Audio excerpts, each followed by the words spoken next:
Feeder ঠেলায় পুলিশরা আব্বা ডাকতেন পারেন, আর্মিরে বাড়ি আব্বা ডাকে, সেকেন্ডে সেকেন্ডে আব্বা বাড়ি আছে ফিডার লোকে। আর অন্যায় করলেন আল্লাহর কাছে মাপ চাইতে মন চায় না, না পুলিশরা আব্বা ডাকে, আর্মির আব্বা ডাকে, আল্লাহরে আল্লাহ কইয়া ডাক দিতে মন চায় না, মাহফিল থেকে উঠে যেতে মন চায়? আপনারা কে গ্যারান্টি দিছে যে আপনি আবার আগামীকাল ঘুম থেকে উঠবেন? সুতরাং গোনাগুলা যদি মাফ করাই নিতে পারেন, আল্লাহর নবী বলেছেন কেউ যখন খালেস অন্তরে তওবা করে, পাহাড় পরিমাণ নিয়ে গোনা নিয়ে তওবা করার কারণে মানুষটা মাসুম নিষ্পাপ মায়ের গর্ভের শিশুর মতো হয়ে যায়। সুবহানাল্লাহ বলবেন না? তওবা করার দরকার আছে নাকি নাই? হ্যাঁ, বউয়ের গাওয়া আতুডান একটু চিন্তা করেন, এটা আপনার জীবন সঙ্গিনী। হুন্না লিবাসুল লাকুম ওয়া আনতুম লিবাসুল লাহুন্না। এই মহিলা আপনার গায়ের পোশাকের মতো, এটা কোরআন শরীফের আয়াত। আল্লাহ কইছে, ও যত বেড়াইতেছ তোমরা হইলো বেড়িয়েতের গায়ের পোশাকের মতো, আর যত বেড়িয়েতেছ সব হইলো বেড়াইতের গায়ের পোশাকের মতো। মুফাসসিরিনে কারাবিরার ব্যাখ্যায় কয় আল্লাহ এত টান থাকতে গায়ের পোশাকের মতো আল্লাহ তুলনা দিল গেলে, কয় গায়ের পোশাক যেমন শৈল লাগিয়া থাকে, গায়ের পোশাকে যেমন ইজ্জত বাড়ায়, গায়ের পোশাক যেমন শরম ঢাইকা রাখে, ঠিক স্বামী স্ত্রী একজন আরেকজনের ইজ্জত বাড়াবে, লজ্জা ঢাইকা রাখবে, সম্মান বাড়াবে। ঠিক কিনা বলো? কি সুন্দর করে আল্লাহ উদাহরণ দিছে দেখছে। পাঞ্জাবি হইলো তো কিছু ডিল ডাল, ভিতরের গেঞ্জি তো সিফা দিয়া ধরে গেল। এটার নাম হলো গায়ের পোশাক, যেটা উতপ্রুতভাবে আপনার সাথে জড়িত। সুতরাং আপনার স্ত্রী আপনার জীবন সঙ্গিনী, আল্লাহ কয় গায়ের পোশাকের মতো। সুতরাং পরস্পর পরস্পরের জন্য সহায়ক। বিশ্ব চরাচরে যা কিছু চিরকল্যাণকর, অর্ধেক তার করিয়াছে নারী, অর্ধেক তার নর। এই পৃথিবীটা এমনি এমনি সাজা নাই, আপনার গৃহস্থিটা এমনি এমনি টিক্কা রয়েছে না।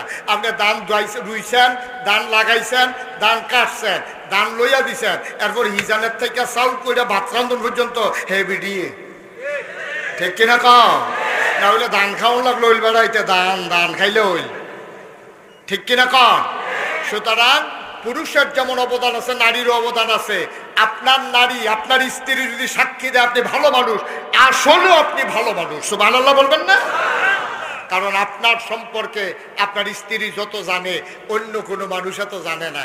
নাগাইশের হিসাব 1 ঘন্টা 2 ঘন্টার লেগিয়া ফত্তন আইছে, নোয়াগাঁও আইছে, দেখতে গিয়ে সুন্দর, সাদা পাঞ্জাবি, মাথার মধ্যে টুপি, কথাটিও সুন্দর। 15-20 দিন থাকলে না টেহা হলাদ দিলে বুঝবেন কিরকম সুন্দর। ফার্স্ট লাইন লেখা চলে না বোঝা যায়, তাই না? কস কাটতে কাটতে গেলে ভিতরে ঢুকালায় তিনি ফ্যাসাবের নাম দিয়ে হোমা চুরি করে হেই খাইছতের, তাই না? ঠিক কিনা ক? এরপরে যদি আপনি আবার কন কিরে তুই যে আমরা গাছের কাঠল চুরি করলি, তুই আবার দেখবেন আইস দিয়া আমরা গাছের কাঠল কত মাইসে খায়, তোরা গাছের তলে দিয়া কেউ আটতে পারিনি, কাঠল খাইব দূরের কথা। সুতরাং নবীজির ব্যাপারে সবচেয়ে বেশি জানেন ওনার স্ত্রী আমাদের আম্মা, যিনি জীবন সঙ্গিনী। 55 বছর বয়সে নবীর স্বীকৃতি দিয়ে দিলেন আপনি অবশ্যই নবী। সুবহানাল্লাহ বলবেন না? নবী চমকে উঠলেন, তিনি থমকে দাঁড়ালেন, তিনি আশ্চর্যান্বিত হয়ে গেলেন। তিনি আবার খাদিজারে ধরছে, খাদিজা তোমার লোক আমি সংসার করলাম, তুমি রুটি দিয়ে আমি খাইলাম, আমি কইলাম আমি নবী, আর তুমিও কও অবশ্যই আপনি নবী, তুমি বুঝলা কেমন আমি যে নবী? সুবহানাল্লাহ বলবেন না? কয় আপনার ভিতরে 4টা জিনিস দেখছি। কয়টা? আহা, কথা কয় না। আপনার ভিতরে আমি 4টা জিনিস দেখছি, এই মক্কায় কোনো মানুষের মাঝে পাই নাই। আমি মনে মনে চিন্তা করছি আপনি কিচ্ছু একটা ওইবেন, এটা আমি আগেই বুঝছি। আপনি যে কিচ্ছু একটা ওইবেন এটা আমি আগে বুঝছি। কোন দিন বুঝছো? কই যেই দিন আপনার ব্যবসায় সিরিয়া পাঠাইছিলাম। সুবহানাল্লাহ বলবেন না? এটা হলো 15 বছর আগের কথা। কয় বছর আগের কথা? কয় 15 বছর আগে বুঝছিলাম আপনি যে কিচ্ছু একটা হইবেন। কয় কি বুঝছো? কোনোদিন তো কিছু করো নাই। কয় কোয়ার দরকার নেই, এই দিনটার অপেক্ষায় ছিলাম, আজকের এই দিনটার অপেক্ষায় ছিলাম। আপনি যে কিচ্ছু একটা হবেন এটা আমি আগেই টের পাইছিলাম। কয় কখন? কয় আপনি যখন অসহায় ছিলেন, আপনার চাচার ঘরে থাকতেন, আমার সম্পদ ছিল, কারণ এর আগে আমার 2টা বিয়ে হয়েছে, 2 জামের খুব টেহা আছিল, জামাই মারা যাওয়ার সব টেহা আমি পাইছি। আমার আব্বাও ধনী মানুষ ছিল, বাপেরতে পাইছি, জামাইতে পাইছি। এই 3 জনের সম্পদ পাইয়া মক্কায় কয়েকজন ধনীর ভিতরে আমি খাদিজাও একজন, কিন্তু আমার টেহাদি ব্যবসা বাণিজ্য লাগানোর মতো কোনো মানুষ পাইতেছিলাম না। আমি সবারই জিজ্ঞেসলাম, ও মক্কায় কি একটাও ভালো মানুষ নাই? সবাই একজনের নাম কইছে, মুহাম্মাদুর সাল্লাল্লাহু। আপনার নামটা সবাই কইছে, মনে নাই আপনার আমি আনছিলাম, চুক্তি হয়েছিল আপনার লগে, তেহা আমার, আপনার শ্রম আপনার, মেহনত করবেন আপনি, ফুজি দেব আমি, ব্যবসায় যা লাভ হইব সমান সমান। সুবহানাল্লাহ বলবেন না? যাওয়ার সময় আপনি যে ভদ্র মানুষ, কুরাইশ বংশ, বনু হাসিম গোত্র, আপনি খুব লাজুক স্বভাবের, আপনি কখনো মানুষকে টিটকারি মারেন না, মস্কারা করেন না, কারো দিকে চোখ তুলে তাকান না, আপনি খুব ভদ্র মানুষ, এটা আমার খুব পছন্দ হয়েছিল। তখন আমি চিন্তা করলাম আমার ব্যবসায় উনি যাবে, ওনার খেদমতের জন্য একটা লোক দরকার, আমার একটা কেনা গোলাম ছিল, আমি গোলামটা আপনার লোকে দিছিলাম যে আপনার খেদমত করার জন্য। তে ব্যবসা করে আইসে পরে তারে জিগাইলাম মানুষটা কিরম। সুবহানাল্লাহ কইতেন না?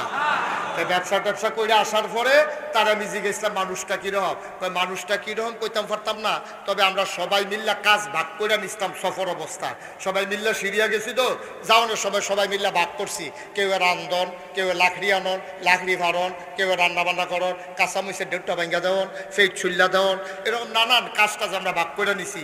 এই নবী মোহাম্মদ তখন তো নবুয়ত প্রকাশ পায় নাই, আপনার যে ব্যবসায়িক পার্টনার এই মোহাম্মদের দায়িত্ব ছিল রান্না বান্না করা শেষ হইলে বাইরা বাইরা শাহিদারি করে খাওয়ার।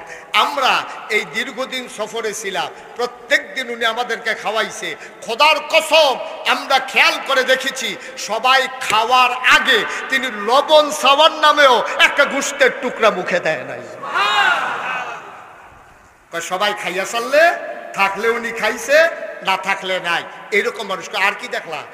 আরো দেখছি উনি দেখতাম আমরা রোদের ভিতরে বার হইতাম চাই না, উনি দেখতাম দবদবাইয়া রোদের ভিতরে আটতে আছে, আমরা কইতাম কি তারে রোদ দিদি মাথা ফাইটাছে গায়ে অবস্থা, উনি এমনি দৌড়াই কেমনে ছাতি ছাড়া। আমরা খেয়াল করে দেখতাম উনি যখন রোজের মাছ দিয়ে হাঁটে, আমরা দেখতাম ওনার মাথার উপর একটা ছায়া, উপরের দিকে তাকাইয়া দেখতাম একটা মেঘের টুকরা ওনার মাথার উপরে ছায়া দিয়া দিয়া উনি যেদিকে যায় মেঘের টুকরো ওই দিকে যায়। আমরা আরো দেখছি। কয় কি দেখছো? আর কয় উনি যখন জঙ্গলের কাছে দিয়া যায় এই জঙ্গলের গাছটি উনার দিকে এমনি জুইকা পড়তো, এইটাও আমরা দেখছি। সুবহানাল্লাহ বলতেন না? তখন আমরা চিন্তা করতাম বাতাসে বোধহয় যুক্তি আছে, দেখি বাতাস নাই, গাছ ঝুল্লা পড়ছে উনার দিকে। আরো দেখছি উনি ফাত্তরের উপরে দিয়ে হাইটা যায়, ফাত্তর দেওয়ার সমান নাই, ব্রুথে ব্রু ওসা নেশা, উনি দেখতাম ফাত্তরের উপরে দিয়ে হাইটা যায়, আমরা গিয়ে ওমাগু কইয়া ছিলেন দিয়া লাই দুঃখ পাই, আর এবার দিয়ে হাইটা যায়। চিন্তা করলাম কি রে ফাত্তরের উপরে দিয়ে এমনি হাঁটে কেমনে? পরে ওনার পিছন থেকে ফাত্তর লইয়া দেখি ওনার সম্মানে ওই শক্ত পাথর তুলার মতো নরম হয়ে গেছে। মুহাম্মদ স্বামী আমার, সেই দিন আমি বুঝেছিলাম আপনি কিচ্ছু একটা হবেন, অপেক্ষায় ছিলাম কখন হবেন। তখন চিন্তা করলাম আপনাকে তো একজন বিয়ে করে ফেলবে, আপনি যদি অন্যের ঘরে থাকেন আমি তো সুযোগটা কাজে লাগাইতে পারবো না, বিয়ে বসার আমার তো দরকার ছিল না। এর আগে আমার 2 বার বিয়ে হয়েছে, বিয়ে কারে কয় আমি বুঝছি, কিন্তু আপনি যে একটা কিচ্ছু হবেন ওই দিন যেন আমি আপনার পাশে থাকতে পারি, এই নিয়তে আমি বিবাহের প্রস্তাব পাঠাইয়া আপনাকে আমার ঘরে নিয়ে এসেছিলাম। এই দিনটার জন্য আমি অপেক্ষায় ছিলাম, আজকের এই দিনটার জন্য। আপনি সুপ্রকৃত অর্থে আপনি নবী। এবার আল্লাহর নবী ডাক দেয়া কয় খাদিজা এটাই কি তোমার ফাইনাল ডিসিশন? কয় এটাই আমার ফাইনাল ডিসিশন। ও নবী এবার আপনার হাতটা বাড়াই দেন। নবীজি হাতটা বাড়াই দিলেন, আম্মা জান খাদিজা হাতের ভিতরে চুমু খাইলেন, চোখের পানি ছেড়ে দিয়ে কয় আপনি যদি নবী হন আমি খাদিজা আপনার 1 নাম্বার উম্মত। আবার নবীজি বললেন তুমি কি দেখা বুঝছো আমি যে নবী? কয় 4টা কথা মনে আছে নাকি? কয়টা? কথা কয় না কয়টা? আপনার ভিতরে আমি 4টা জিনিস দেখছি 15 বছর। 1 বছর এটা কম দেখি নাই, সব সময় দেখছি এটা আরো বাড়ছে। কয় কি কি দেখছো? 1 নম্বরে দেখছি আপনি কখনো আমানতের খেয়ানত করেন না। আরো আস্তে কোন সুবহানাল্লাহ। হুজুরে আরো জোরে কইবেন, আপনি দিয়ে আরো আস্তে কোন মরহুম, আরো জোরে কোন, আরো জোরে। কয়টা জিনিস দেখছে? কথা কেন কয়টা? 1 নম্বরে আপনি কখনো আমানতের খেয়ানত করেন না। সুবহানাল্লাহ কইতেন না? এটা কি যেমন তেমন কথা? বাংলাদেশে আমানতের খেয়ানত হয় নাকি হয় না? একেবারে তৃণমূল পর্যায় থেকে, অজপাড়াগা থেকে, লগের গড়ের বেড়ার লগে, এখান থেকে আরম্ভ কইরা রাষ্ট্রের সর্বোচ্চ পর্যায় পর্যন্ত আমার দেশে আমানতের খেয়ানত হয়। ঠিক কিনা বলো? যেই দেশে 92% জন লোক মুসলমান, এই দেশে ক্ষমতার মসনদে যখন তারা আরোহণ করে, মানুষের ইজ্জত আবরু তাদের কাছে যখন আমানত, এই ইজ্জত আবরু আমানতকে নষ্ট করে এই বাংলাদেশে ওই তপ্ত রাজপথ, কালো রাজপথ ছাত্র জনতার রক্তে রঞ্জিত হয়েছে। একটাই কেবল আমানতের খেয়ানত আর নাই। ঠিক কিনা বলো?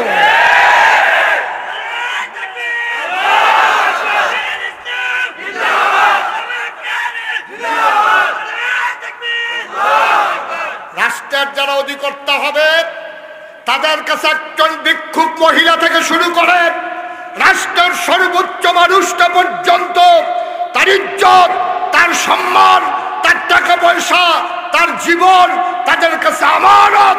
ওই আমানত যখন রাস্তায় ধুলোবালি খায়, যখন আমার সোনার ছেলেরা রাস্তায় শহীদ হয়ে জগদ্দল পাথরকে হটাতে চায়, এটাই হচ্ছে সবচেয়ে বড় আমানতের খেয়ানত। ঠিক কিনা? অথচ 1500 বছর আগে নবীর ব্যাপারে উনার স্ত্রী 1 নম্বরে রায় দিল, আপনি কখনোই আমানতের খেয়ানত করেন, আমানতের খেয়ানত করেন। কয়টা ছিল? কয়টা ছিল নবীর গুণ? 1 নম্বরে আপনি কখনো আমানতের খেয়ানত করেন না। 2 নম্বরে আপনি কখনো ওয়াদা খেলাফ করেন না। আমাদের দেশে ওয়াদা খেলাফ করে নাকি করে না? আমার কথা করে নাকি করে না? এটা অনেক বছর আগের কথা, 2001 সালে। তখন আমার ওয়াজ এত চতুর্দিকে গেছে না, এই উডানো টুডানো খেরমুইডার সিফাত, কলামুইডার সিফাত, যেখানে ডাক দেয় গিয়ে ওয়াজ করে কোনো চারটে গিয়ে ভাই ঠিকঠাক থাকতো, এরকম ওয়াজ আর কি। ওখানে না একটু মানুষা হয়, লোকজন আইয়ে, তো তখন আমি ওয়াজও যাইতাম। তো এক জায়গার ভিতরে আমার তখন 2001 সালের কথা। তো 1 সালে আগের দিন আমার মাহফিল ছিল, নির্বাচনের কয়েকদিন পরে 1 অক্টোবর তখন নির্বাচন হয়েছিল 2001 সালে। তখন আমি নির্বাচনের পরে মাহফিল শেষ কইরা আমি এসে ঘরে ঘুমাই রইছি। তখন আমার স্বাস্থ্য ভাই আইয়া আমার কইতেছে, ভাই উঠেন। আমি কই কি? কই মুরাদনগর তো ওয়াজ আইছে। কই থেকে ওয়াজ আইছে? আরে কথা কয় না, লোকে ঘুমাই গেছে নাকি? আপনারা মুরাদনগর নাম শুনেন না যে আপনারা? এটা মালয়েশিয়া না, এটা দক্ষিণ আফ্রিকার ভিতরে পড়ছে। এটা না যেমনি সাইয়া রইছেন মুরাদনগর কইতামও পারতাম না আমরা। কইতে আইছে সবাই কথা বলতে হবে। কোত্থেকে মাহফিল আইছে?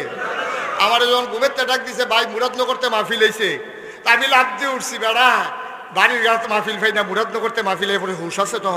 তখন তো মাহফিলটা আমি বিচারি। ওখানে না মাহফিলে আমার বিচারে কেন? তখন তো মাহফিল আমি বিচারি। তখন দৌড়াইয়া গেলাম পরে তারা দাওয়াত দিল। তো দাওয়াত দেওয়ার পরে ভাই আমি যে গেলাম, ভাই আপনার যে নির্বাচন যে এটা কিরকম হয়েছে? হুজুর এটা আর জিগাইয়াম না। আমি করে জিগাইলেছি যখন ফিরাইতাম না, কই আলান কেমন হয়েছে? যদি নির্বাচন মুরাদনগর কেমন হয়েছে এটা যদি আপনার কই, তাহলে আপনি যে আফসুস করবেন, ইস আমরা বাড়ি যদি মুরাদনগর হইতো।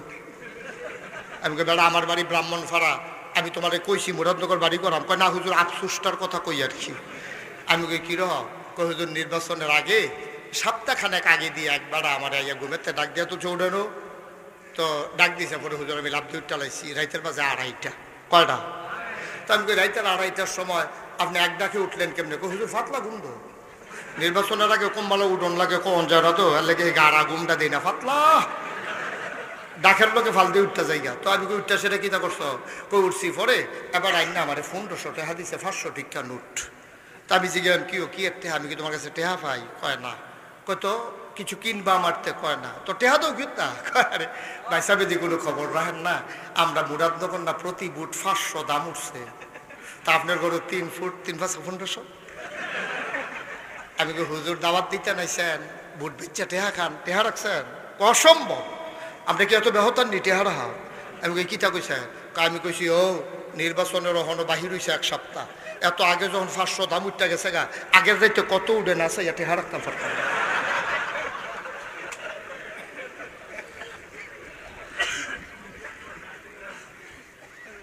বাংলাদেশ আমার সোনার বাংলা, আমি তোমায় ভালোবাসি। বাংলাদেশ রে, আহারে বাংলাদেশ। এই হুজুরে বইলা তারেও বোয়া আমিন ক জোরে বলো আমিন। আহা আহ মুসলমান আইয়া সেইরা আমি বললাম আর কিতা কইছে, পাইয়া সেই আমার যেই দূরে জমক দিছে কয় কিতা কইছে, কারে বিয়া এমপি বানান আমারে দেন না, প্রত্যেকারই যে এমপি বানান আমারে ভোট দিবেন। কয় তো ভোট দিলে আপনি রেখি তৈব, কয় ভোট দিলে একবারে ঘরের দরজা সুদ্ধা ফিস করে দিব, কালা করে দিলাম। তো মনে মনে চিন্তা করলাম, মানুষ কয় রাস্তা করে দিব, মানুষ কয় স্কুল পর্যন্ত করে দিব, মসজিদ পর্যন্ত করে দিব, এবারে দিকে দরজা বেড়াই বিলে কালা করে কি চালাইলাম, এবারে আল্লাহ যা করে করবে। দিলাম বুট করছে ফাঁস গেছে 6 মাস। 6 মাস পরে গেছি গেলাম, ভাই আপনারা কইসলেন আমরা ঘরের দরজাত কিতা বিলে ডালবেন, ডালেন না দিক কবে কইসলাম, কয় নির্বাচনের আগে। আরে মিয়া পাগল হইছে, নির্বাচনের আগে আমরা কত কথা কই, এটি সবজি করে বইয়া বেশি কীর্তনে দিই। আহারে মুসলমান রে, মরার চিন্তা আমরা ভুলে গেছি, ঠিক কিনা বলো? আমাদের কথা একরকম, কাজ একরকম, আমরা ওয়াদা করি একরকম, ওয়াদা খেলাফ করতে একটা সেকেন্ডও দেরি করি না, ঠিক কিনা কম। আবার মজা মারে, মজা মারে। এমপি সাহেব আবার কয়, রে তার যে কথাটা বললাম কিরকম ফানিতে কাছে কথার রেখ নাই, ফানিতে কাছে কথার ভিতরে রেখ নাই। আপনি মাশাআল্লাহ উপযুক্ত লোক, যে যত বড় বাটফার তে বাংলাদেশে তত বড় নেতা, ঠিক কিনা? যে যত মিশা কথা কইতে পারে তে হইল তত বড় নেতা। আমি একবার এক জাফত খাইতাম গেছি হুজুর, গিয়া সেরা সেই এলাকার যে চেয়ারম্যান এর ভিতরে বেড়ারে ফোন দিছে, হেবারা খাইয়া হাত ধুইতেছে, খেয়াল করে চেয়ারম্যান সাহেব খাইয়া হাত ধুইতে আছে, এমন টাইম একটা ফোন আইছে, ফোন ধরে সেটা কোথাছে, চেয়ারম্যান সাহেব আমরা তো আপনার গ্রামে দাওয়াত খাইতাম হইতেছি, আপনি কো? কয় যে আমি কো, আমি রিজাফতের সাইডে দিয়ে ঘুরি, আপনার হালাইয়া খাইতাম পারি, তে খাইয়া হাত ধুইতে আছে। এমনি উদাম করে সিহন জিংলা দিয়ে ফটফাট ফটফাট করে খিসন যাইত তারে অসভ্য, ঠিক কিনা কও ভাই? আসল কথাটি কইলে আর ভাল লাগে। ওয়াজ কি উফরে পড়তাছে, দৌড়া বইয়া আরো আইতে আছে। আল্লাহর নবীর ব্যাপারে আম্মা জান খাদিজা বললেন 4টা জিনিস, দেখি কয়টা গেল, কয়টা? আপনি ওয়াদা খেলাফ করেন না, আপনি আমানতের খেয়ানত করেন না, আপনি কখনো অভাবী কোনো মানুষকে খালি হাতে ফিরাই দেন না। কি কথা রে? আমরা তারা ভিক্ষা চাইলে কয় মাফ করো, আসেনি খাচ্ছ, কয় মাফ করো। আর নবীজি কোনো প্রমাণ নাই যে কোনো মানুষরা খালি হাতে ফিরাইছে। এই ব্যাপারে পরে একটা তাফসীর ইবনে কাসির থেকে একটা মজার হাদিস তোমাদেরকে শোনাবো। 4টা কথা আগে শেষ করি। 1 নম্বরে, আপনি কখনো ওয়াদা খেলাফ, আমানতের খেয়ানত, আপনি কখনো অভাবীকে খালি হাতে ফিরাই, আপনি কখনো আত্মীয়তার সম্পর্ক ছিন্ন করেন। এই 4টা গুণ কি শুধু না বড়? সাংঘাতিক বড়। আজকে বাংলাদেশেও এই 4টা গুণ রক্ষা করার মানুষ খুব কম। ফুতে বাপ স্বীকার করে না, জিয়ে মা স্বীকার করে না, ফুতে বিয়া করে সেটা তে বউ লইয়া পাগল হয়, মায়ের খবর নাই, ঠিক কিনা কম? এটি বিশেষ করে বিদেশ যেটি থাকে এটি আরো সর্বনাশ। তে আটকা বউ ভাইয়া তার মাথাটা গেছে গরম হইয়া, ঠিক কিনা কম? তে বিদেশটা আটকাইয়া বিয়া করে সেটা তে বউয়ের কিতা করবো না কিতা করবো, কফার বালাতে যে আম্মা রাখছে না, অসভ্য কহে না। কথা শুনে যাও, যদি তোমার বউ মরে যায় তুমি বিয়া করলে আবার একটা বউ হয়, ঠিক কিনা কও? বউ ভাগ্য গেছে গা, আবার তুমি বিয়া করছো, আবার বউ হইছে, মনে রাখবা বউ গেলে বউ পাওয়া যায়, বউ মারা গেলে বউ পাওয়া যায়, কিন্তু মা মারা গেলে আর মা পাওয়া যায় না, ঠিক কিনা বলো? আমরা শেষের দিকে কষ্ট হইতেছে আপনাদের না? ছেড়ে দেওয়া দরকার। আর সামান্য একটু যেই কথাটুকুন বলতেছিলাম, নবীজি কখনো কোনো মানুষকে খালি হাতে ফিরায় দেন না। এটা দিয়ে আমরা শেষ করবো ইনশাআল্লাহ। প্রমাণ কি? আল্লাহর নবী, খুব খেয়াল করো মজার ঘটনা, তাফসীর ইবনে কাসিরের ভিতরে ইবনে কাসির দামিশকি রাহমাতুল্লাহ আলাইহি তিনি এই হাদিসটা এনেছেন। আমি কোথাও এই হাদিসটা আর পাই নাই। বড় মূল্যবান একটা হাদিস, আমার কাছে মনে হয়েছে বড় মজার হাদিস। আল্লাহ নবীর কাছে এক সাহাবা আসলেন, ওনার বাড়ি একেবারে নিবৃত পল্লীতে, অজপাড়াগায় বর্ডার বেল্টে, একেবারে সীমানায় বাড়ি। তিনি দৌড়ে দৌড়ে নবীর কাছে আসলেন, এসে বললেন, আসসালাতু ওয়াসসালামু আলাইকা ইয়া রাসূলুল্লাহ। নবী বললেন ওয়ালাইকুম আসসালাম ওয়া রাহমাতুল্লাহ। সাহাবা বসে গেলেন, বললেন ইয়া রাসূলুল্লাহ গুস্তাকি মাফ কর দিজিয়ে, বেয়াদবি মাফ করবেন, একটা কাজ হয়ে গেছে। কয় কি কাজ হয়েছে? কয় নবী গো আপনি তো আমাদের রুহানি আব্বা, নবী হইল মুমিনের রুহানি পিতা, একজন মুসলমানের ৬০ জন আব্বা। কয়জন? কথা বলা কয়জন? একজন মুসলমানের ৬০ জন আব্বা, একজন হইল আদি পিতা আদম, আরেকজন হইল জাতির পিতা ইব্রাহিম, ৩ নম্বরে রুহানি পিতা আমার নবীজি, ৪ নম্বরে যার যার আব্বা তার তার। তাহলে আব্বা কয়জন? ওহন তো আব্বা দেখা শুরু হইলে মাইকে কেরকিরি শুরু হয়, আব্বা শেষ হয় না। ঠিক নি রে? মাইকে মাইকে হুজুর খেয়াল করছেন নি? আব্বা দেখা শুরু হইলো, কত জাতের আব্বা।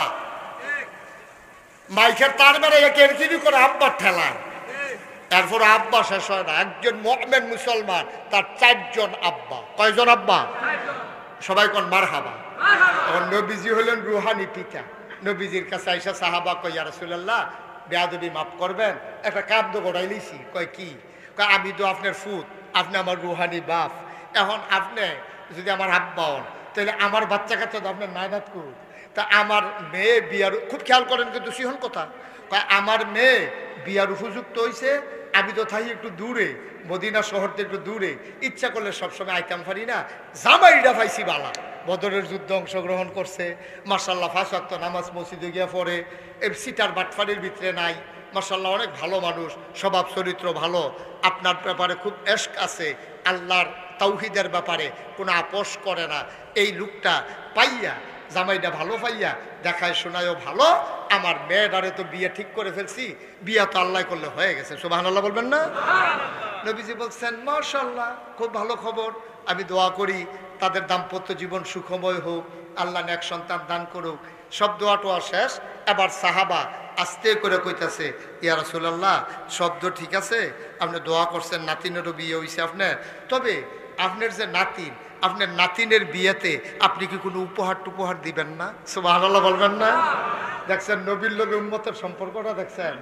আপনি পারবেন নি ফির সাহেবরে কইতেন যে হুজুর সারা জীবন আপনার আব্বা ডাকলাম, আমি তো আপনার মুরিদ, আমার মাইয়া তো আপনার নাতিন, তাই যে বিয়া ঠিক হয়েছে কিছু দিতেন না? হ্যাঁ বাড়ায় আর আশায় আশায় থাহে, তোমার মাইয়ার বিয়ে হইলে লুঙ্গি আর সাথী তো আমি ফায় আমি।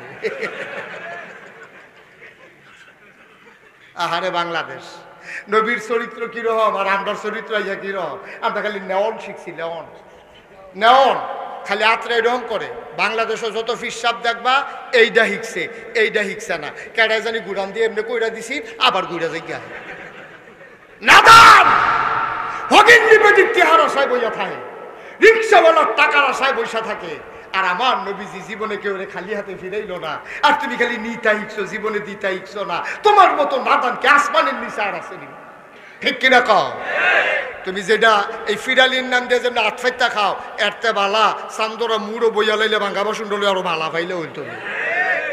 বেটা হাত আছে, ফাও আছে, রক্ত মাংস আছে, আলেম কালাম আছে, বেটা মাটি কাটলেও তো ডেলি ফাঁসশোটে হাওয়া যায়। মানুষের কাছে হাত ফাইতা খাইতে শরম করে না?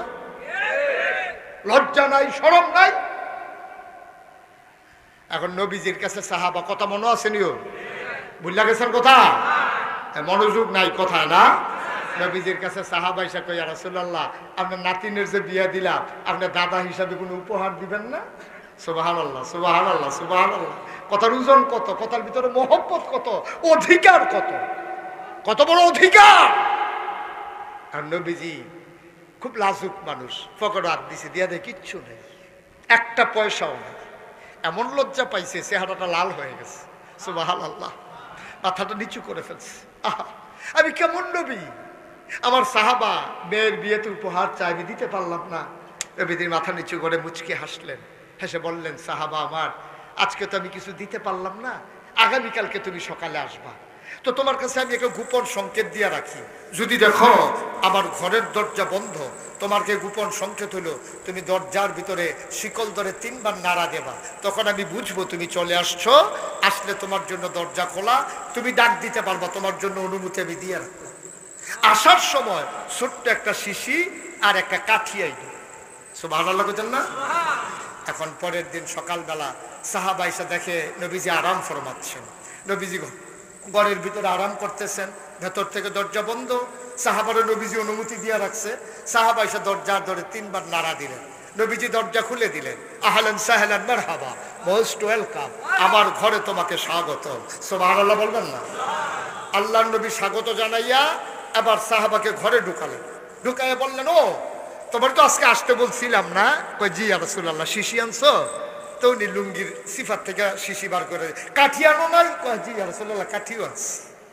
আল্লাহর নবী, সাহাবা কয় আমার সামনে নবীজি বসালেন, পাঞ্জাবির হাতটা কনুই পর্যন্ত উঠাইলেন।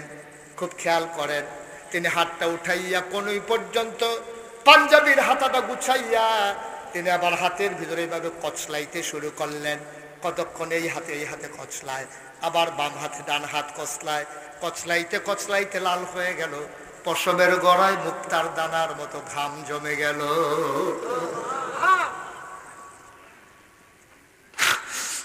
আল্লাহর নবী ডাক দিয়া কয়, ও সাহাবা, শিশি আনছো নাকি?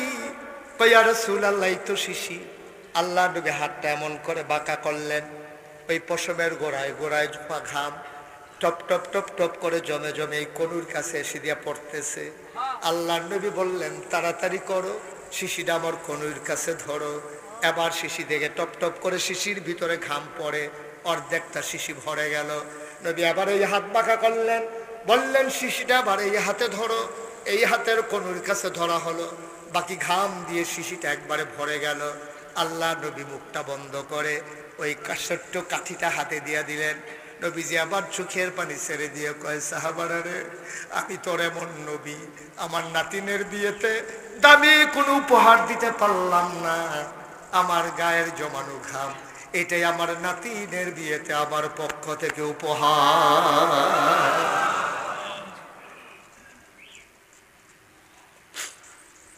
সাহাবা খপ করে ধরলেন, চোখের পানি ছেড়ে দিলেন, ডাক দিয়া কই, ইয়া রাসূলুল্লাহ, ইয়া হাবিবাল্লাহ, আপনি যা দিয়েছেন তার কোনো তুলনা হয় না।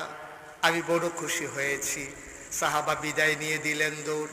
মেয়েটা দাঁড়িয়ে আছে ঘরের কিনারে, আব্বা নবীর থেকে হাদিয়া নিয়ে আসবে। বাবা বলে গেছে, ও মেয়ে আমার, নবীজি তোরে হাদিয়া দেবে বলেছে, অপেক্ষা কর, আমি আসতেছি। মেয়েটা বাড়ির সামনে খেজুর গাছের নিচে দাঁড়াইয়া দুদু মরুভূমির দিকে তাকিয়ে আছে, বাবা কখন আসবে। তাকাইয়া দেখে একটা আফসা আফসা মানুষ দেখা যায়। মেয়েটা দিলেন দৌড়, দৌড়ে দৌড়ে গিয়া দেখে বাবা ঘামতেছে, চোখ দিয়া পানি পড়তেছে। মেয়েটা ডাক দিয়া, আব্বা আপনার হাত তো দেখি খালি, আমার বিয়েতে আমার নবীজি কোনো উপহার কি দেয় নাই? বাবার চোখের পানি ছেড়ে দিয়ে কয়, ও মেয়ে আমার, তোর মতো ভাগ্যবতী মেয়ে মক্কায় মদিনায় আর দ্বিতীয় একজন গোনাই গো মেয়ে। তোর এত দামি উপহার দিয়েছে। তিনি খুঁটির ভিতর থেকে ছোট্ট শিশি বের করলেন। মেয়েটা থাকলো, শিশিটা বের করার সাথে সাথে চতুর্পাশ সুগন্ধের সাথে সাথে ভরে গেল।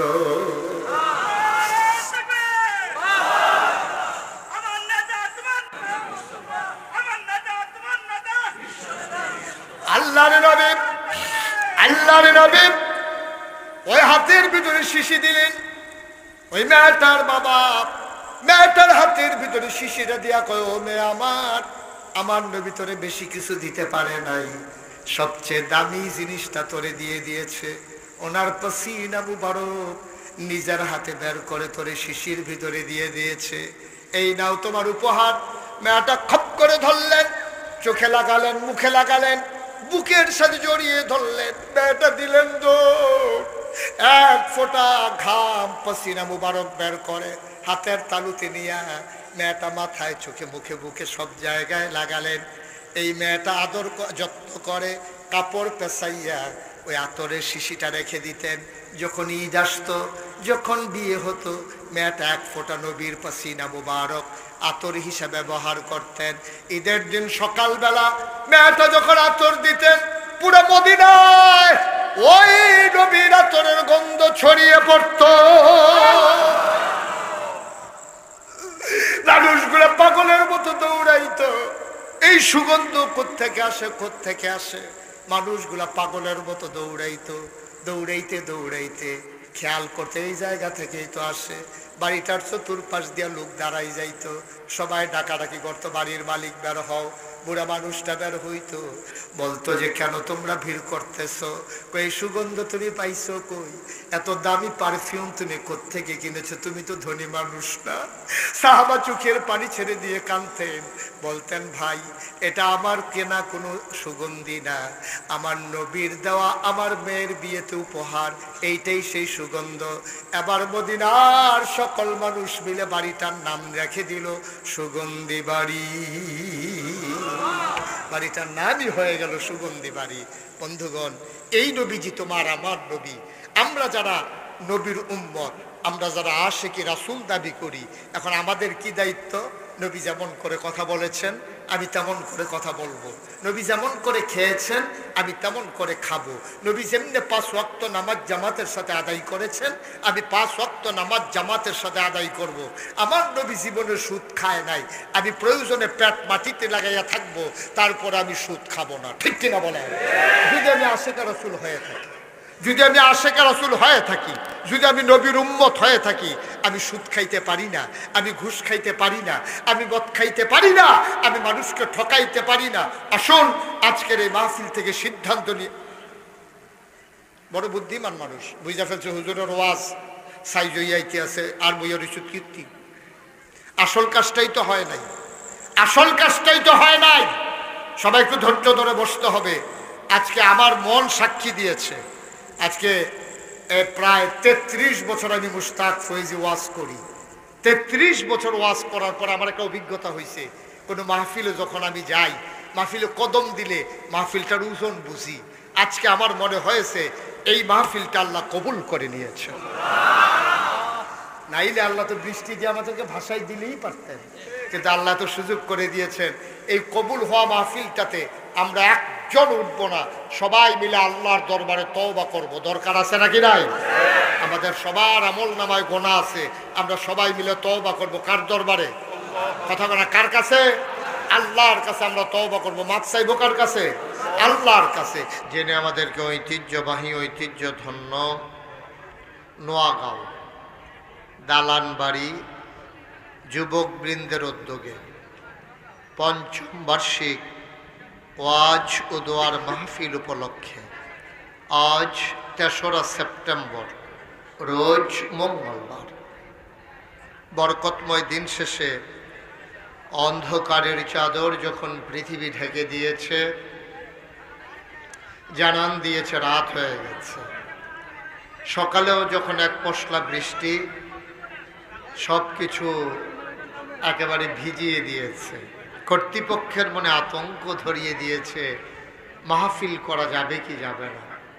সকল জল্পনা কল্পনার অবসান ঘটিয়ে যিনি আমাদেরকে মেঘ মুক্ত আকাশ, বৃষ্টি মুক্ত রাত, অনুকূল আবহাওয়া এ মাহফিলের জন্য দান করলেন, আলিশা মাবুদের দরবারে অবনত মস্তকে সশ্রদ্ধ চিত্তে হৃদয়ের সবটুকুন আবেগ, উচ্ছ্বাস, ভালোবাসা, আকুতি কাকুতি মিনতি জমা করে মাবুদের শিখানো কালেমা দিয়ে সবাই মিলে শুকরিয়া আদায় করি। সবাই পড়ি আলহামদুলিল্লাহ। জনাব সাহেবে সদর, আজকের মাহফিলের জনাব সভাপতি মৌলানা আবুল কালাম আজাদ সাহেব, সহকারী অধ্যাপক শ্রীপুর ফাজিল মাদ্রাসা, সহসভাপতি হজরত মৌলানা শফিকুল ইসলাম সাহেব, মুহতামিম ফুলবাড়িয়া মাদ্রাসা।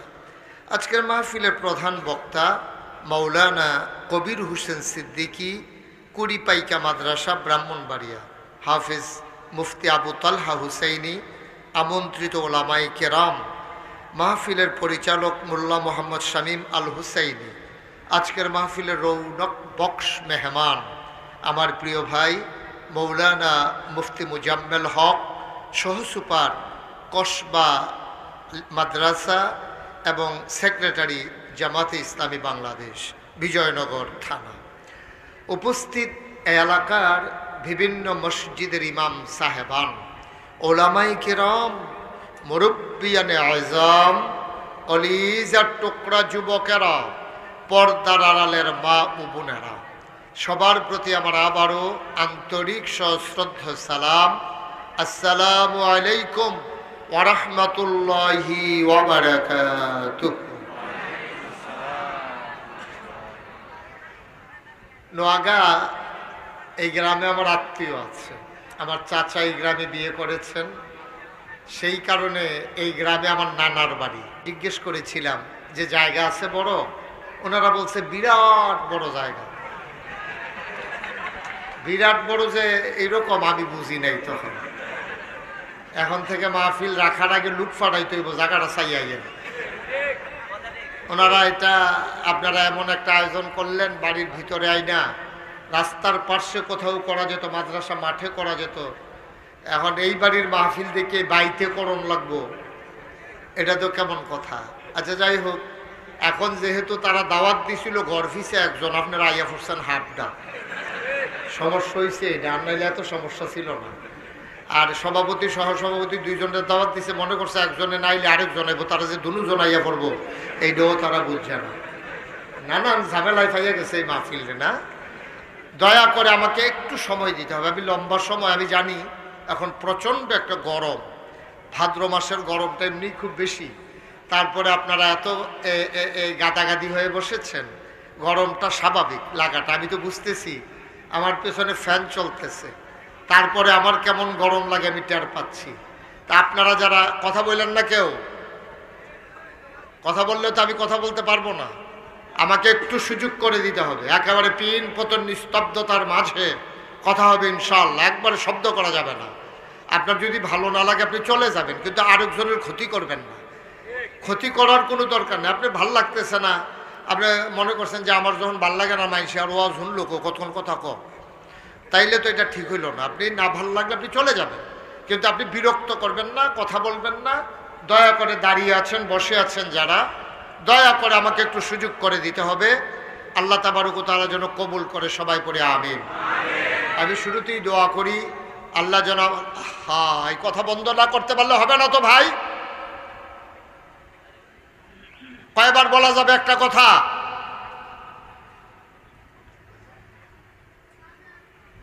আল্লাহ তাবারক ওয়া তাআলার দরবারে আপনাদের জন্য দোয়া করি, এই গরমের মাঝে আপনারা যারা এসে হাজির হয়েছেন, আল্লাহ যেন এই আশা বসা আমাদের সকলের জন্য কিয়ামতের ময়দানে নাজাতের উসিলা বানিয়ে দেন। আল্লাহ যেন কবুল করেন, সবাই পড়েন আমিন। তো আমরা কোরআনুল কারীম থেকে 30 পারায় সূরা বুরুজের 2টা আয়াত আমি তেলাওয়াত করেছি, সেখান থেকে আমরা আলোচনায় যাব। তা আমাদের দেশে সমস্যা হচ্ছে, কোরআনের আলোচনা না শুনতে শুনতে এখন আর কোরআনের আলোচনা ভাল লাগে না। আমাদের দেশে গান, গজল, নাচা নাচি, নর্তন কুর্দন, লইয়াফরণ, এইটা আমরা দেশে এখন খুব বেশি ওয়াজের নাম দিয়া প্রচলন, ঠিক কিনা বলেন?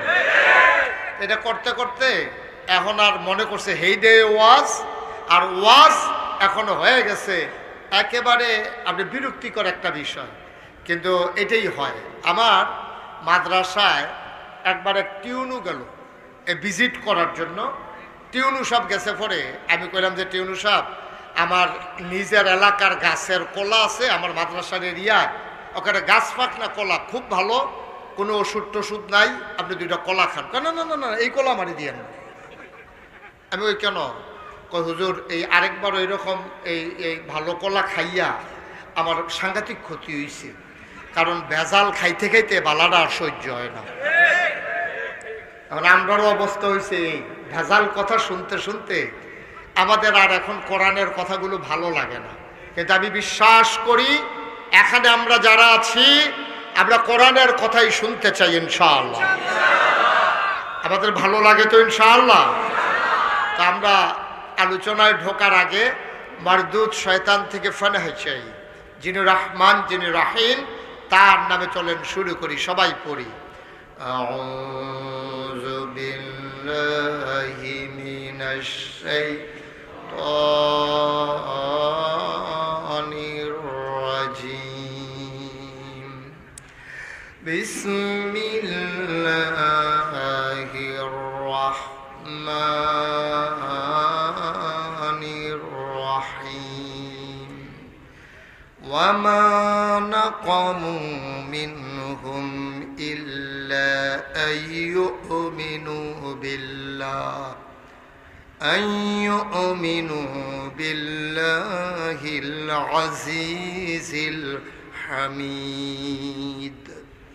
الذي له ملك السماوات والأرض والله على كل شيء شهيد কোরআনুল কারীমে 30 পারায় সূরা বুরুজে আমার আল্লাহ তাবারক ওয়া তাআলা বলেন ওয়ামা নাকামু মিনহুম, তাদের কোনো অপরাধ ছিল না, ইল্লা আইয়ুমিনু বিল্লাহ, একটাই ছিল অপরাধ, তারা আল্লাহর উপরে ঈমান এনেছে যিনি প্রশংসিত মহাপরাক্রমশালী।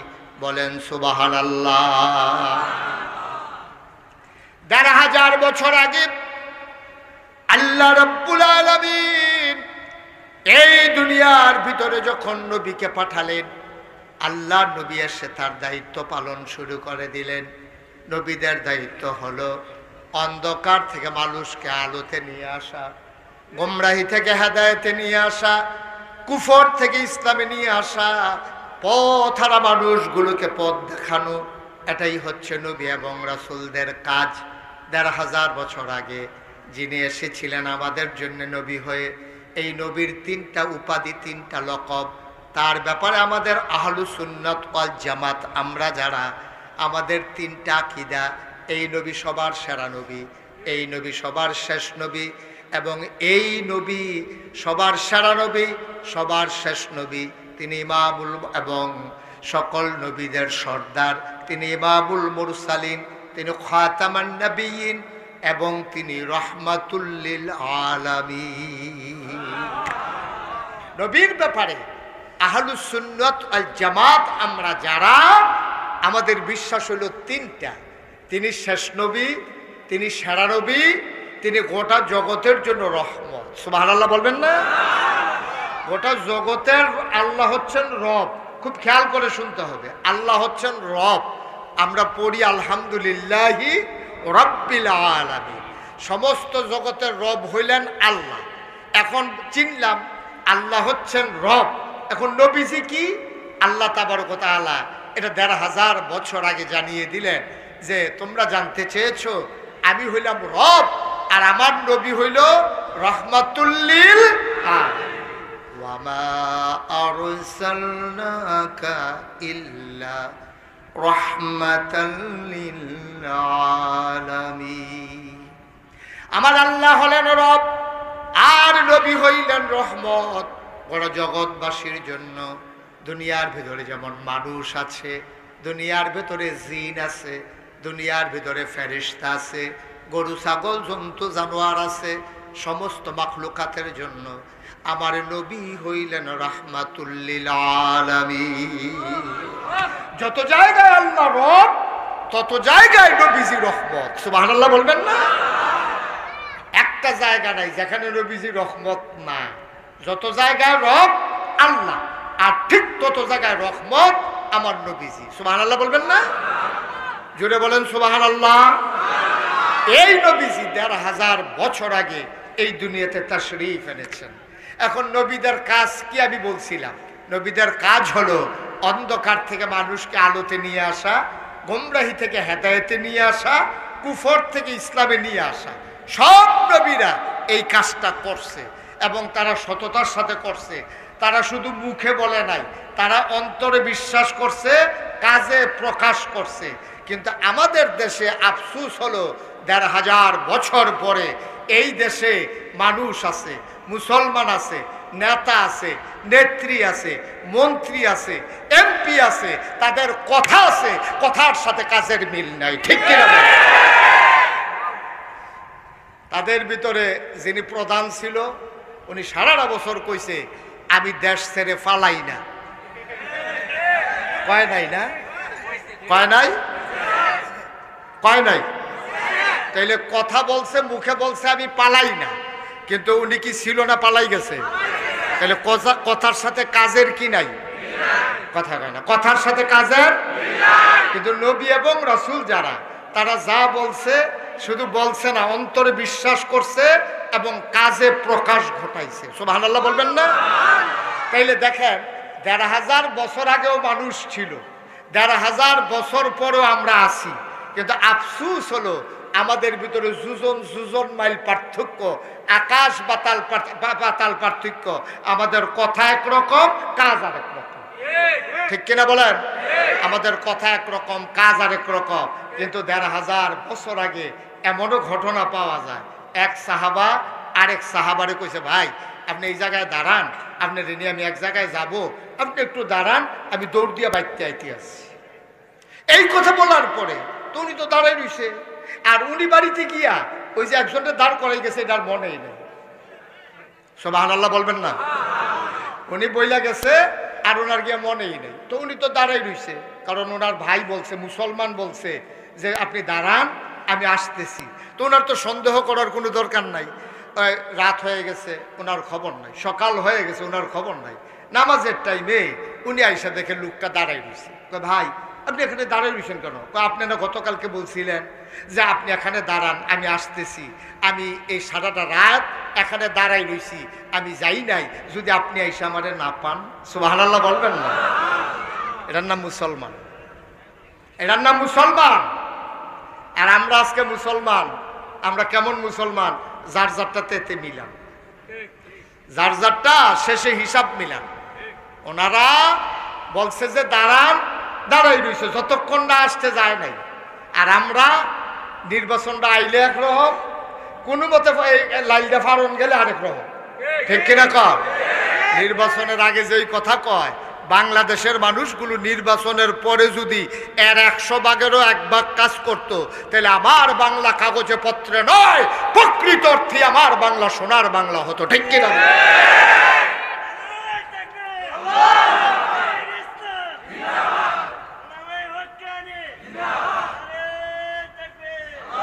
সবাই পড়েন আমিন, জোরে পড়েন আমিন। আপনাদের সাথে দেখবেন কি কারবার হয়। আমরা তো এই সমাজেরই মানুষ, আমার বাড়ি অনেক দূরে না। আহা,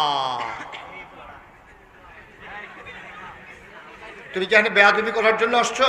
আচ্ছা, বাড়ি থেকে শুয়ে থাকো, তাহলে বদ্ধ নজরে পড়বা না, অনেক ভালো। তুমি কথা বললা কেন এখানে দাঁড়াইয়া? আমিন বলেন, জোরে বলেন। বাইকটা মুটেও ভালো সার্ভিস দিচ্ছে না।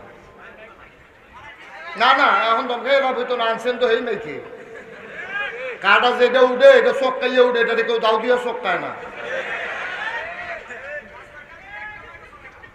এটা মাইক হইলো, এটা দিয়ে ওয়াশ করা যাবে? আমিন বলেন। একটু ধৈর্য ধরে শুনেন।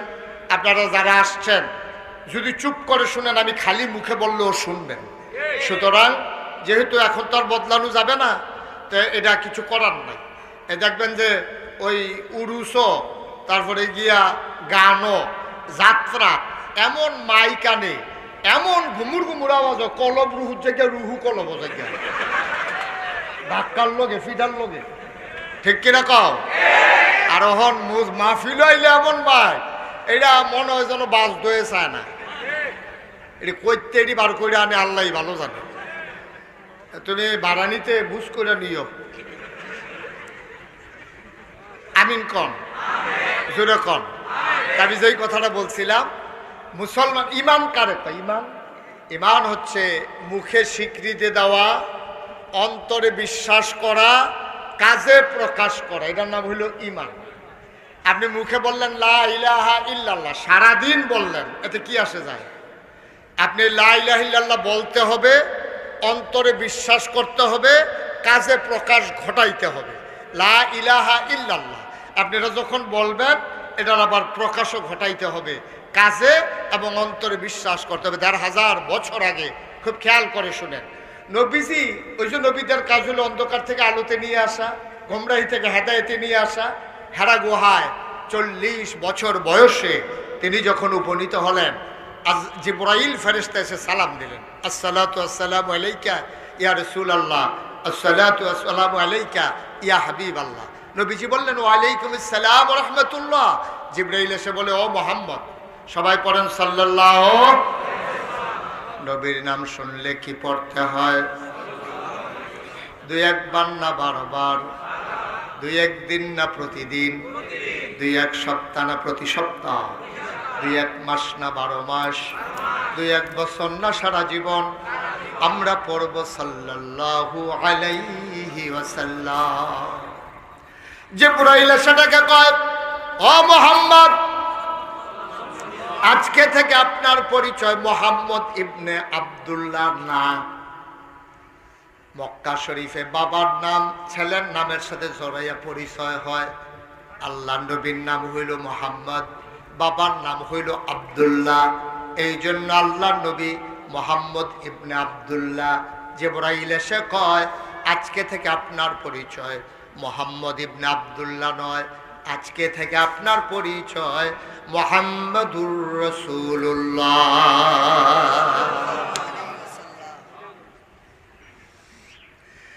আল্লাহর নবী ভয় পেয়ে গেলেন, তিনি ভীত সন্ত্রস্ত হয়ে গেলেন। তিনি কাঁপতে কাঁপতে মা খাদিজার ঘরে এসে ঢুকলেন। আম্মাজান খাদিজা রাদিয়াল্লাহু তাআলা আনহা উনি ডাকে বললেন, ও স্বামী আমার, স্বামী আমার, আপনি কি ভয় পেয়েছেন? কেউ কি আপনাকে কিছু বলছে নাকি?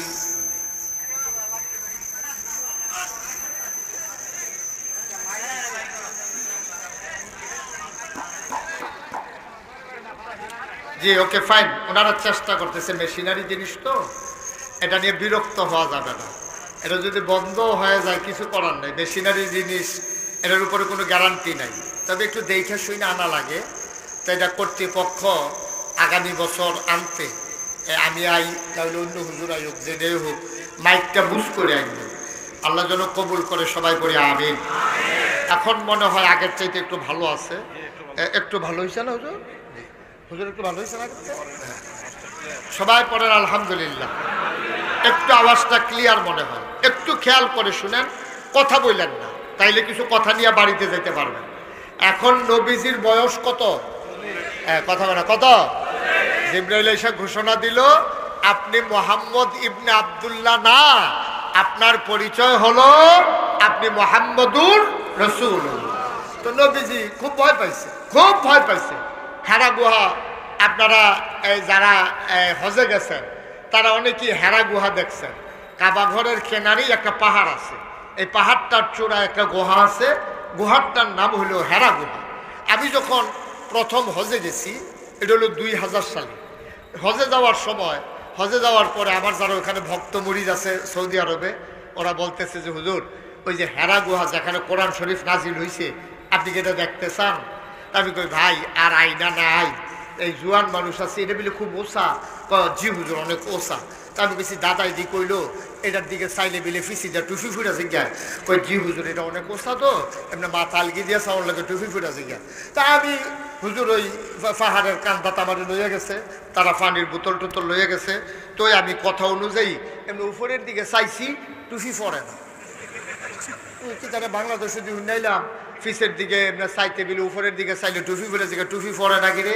পরে আমি চিন্তা করলাম টুফি পরে না খা। পরে খেয়াল করে দেখলাম ওই যে হজের সময় যে মাথা কামাইছি, ছোটো ছোটো চুলে কামড় দিয়ে দুইটা রাখছে।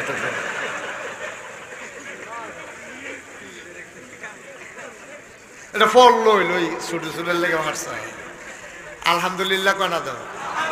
তা আমারে যখন দেখাইলো, আমি দেখলাম যে আরে বাবারে এত ওসা, এটা কেমনে কিটা করো? তা আমি কইলাম ভাই যদি ওসা ওসা লাগে, কয় যে হুজুর বেডিয়ে বেড়ে উঠতে আছে। তো চিন্তা করলাম বেডিয়েতে যদি উঠতে পারে তো আমরা তো বেড়াই থেকে না। তো চিন্তা করলাম যে আল্লাহ ভরসা, যাও ওই উঠা শুরু করি, কাম লাগলে বাইরের তো ঘুরে দিয়ে ঘুরেছে গিয়া। তারা পানির বোতল টোতল লইয়া জুয়ান মুড়িদ আছে, তারা শক্ত সমর্থ বেড়াইতেছে, আমরা উঠা শুরু করলাম। উঠতে উঠতে উঠতে উঠতে উঠতে উঠতে উঠতে কয়েকবার জিরাইয়া পানি খাইয়া যখন ঠিক হেরা গুহাটার কাছে গেছি, গিয়ে দেখি প্রচণ্ড ভিড় মানুষ এখানে বৈশা এত তাসবিহ তাহলিল পড়ে, দোয়া করে, দুরূদ শরীফ পড়ে। ঠিক যেই জায়গায় নবী বসা ছিলেন এই জায়গায় বসার সুযোগ আছে।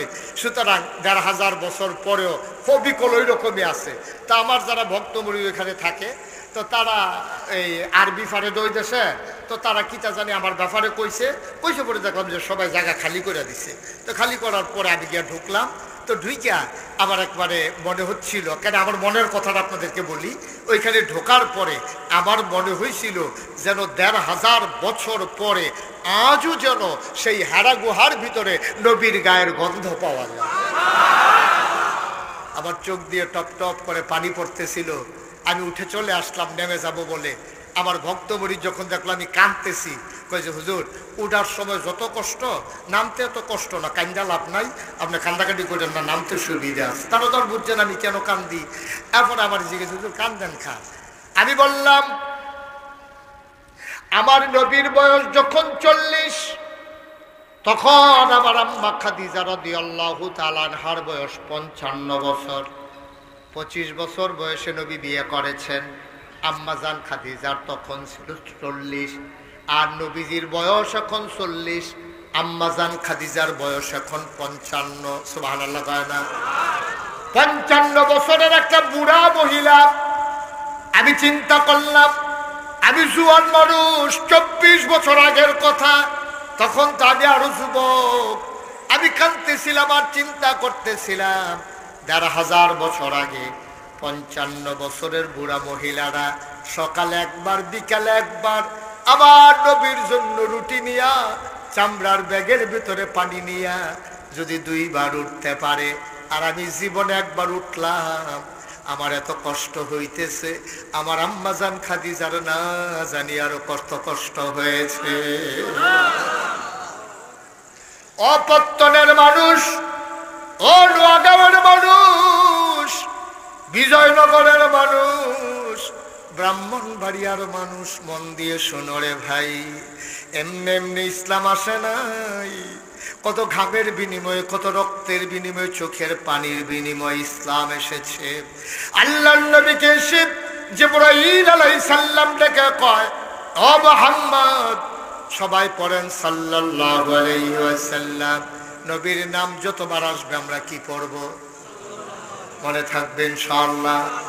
আবার পড়ি মুহাম্মদ, মুহাম্মদ, মুহাম্মদ। জিবরাইল এসে কয়, আপনি মুহাম্মদ ইবনে আব্দুল্লাহ না, আজকে থেকে আপনার পরিচয় মুহাম্মাদুর রাসূলুল্লাহ।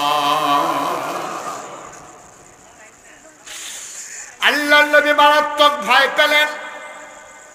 তিনি ভয়ে কাঁপতে শুরু করলেন, গায়ের ভিতরে জ্বর উঠে গেল, চোখগুলো তার লাল হয়ে গেল।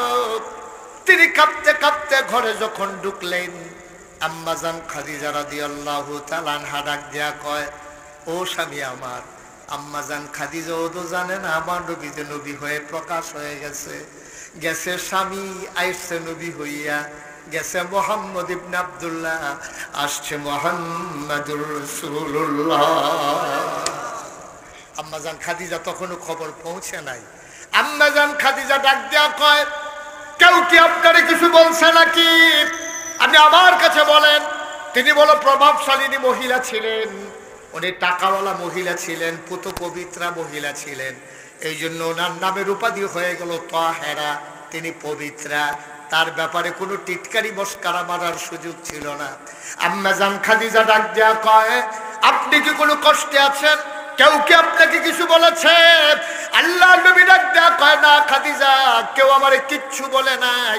হারা গুহা আমি যখন ধ্যানমগ্ন, আল্লাহর এক ফেরেশতা জিবরাইল আমার এসে ডেকে কয়, আমি নাকি মুহাম্মদ ইবনে আব্দুল্লাহ না, আমি নাকি মুহাম্মাদুর রাসূলুল্লাহ।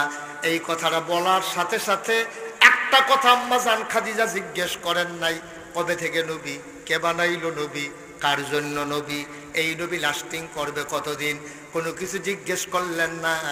আম্মা জান খাদিজা শোনার পরে পরে এক বাক্যে রায় দিয়ে দিলেন, আপনি অবশ্যই নবী। নবীজি বললেন আমি নবী, আর আম্মা জান খাদিজার সাথে সাথে স্বীকৃতি দিয়ে দিলেন আপনি অবশ্যই নবী। চারটিখানি কথা মনে করছেন? চারটিখানি কথা মনে করছেন? 15টা বছর সংসার করছে এক লগে। নবীজির কাছ থেকে দেখছে নাকি দেখে নাই? কাছের থেকে দেখা, এক লগে খাইয়া, এক লগে ঘুমাইয়া, এক লগে চল্লা ফিরা, বুঝা শূন্যা, কোনো আগে নির্বাচনের আগে টেহা খাইয়া না, বিস্কুট চা খাইয়া না, নবীজির খুশি মনে আম্মা জান খাদিজা রায় দিছে আপনি অবশ্যই নবী। সুবহানাল্লাহ বলবেন না? আপনারা যেমন তেমন কথা মনে করেন না। আপনার কাছে মনে হইতেছে এটা তো কোনো কথাই না, ওখানে একটা কথা কইলে বুঝবেন এটা কথা না কি কথা। আজকে এখানে মাহফিলে যারা আছেন, মাহফিল শেষে আপনি বাইক গিয়ে আপনার ওয়াইফ রে কইবেন ওলি ওলি, নিজের বউরে গিয়া কইয়েন।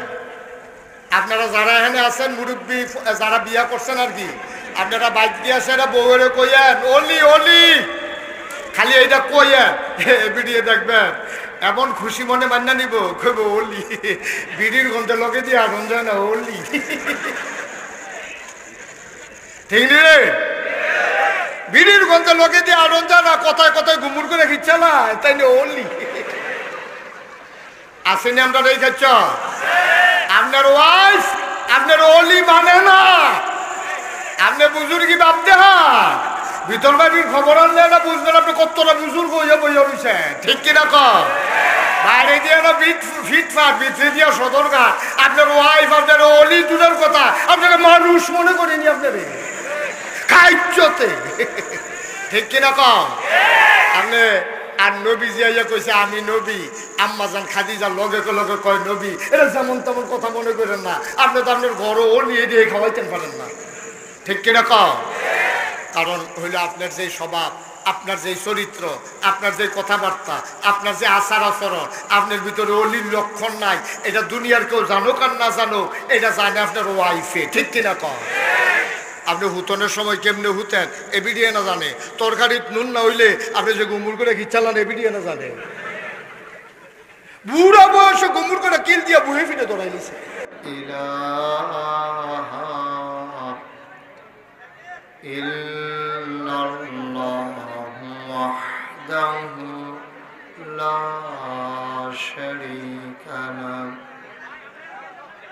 ونشهد أن سيدنا وحبيبنا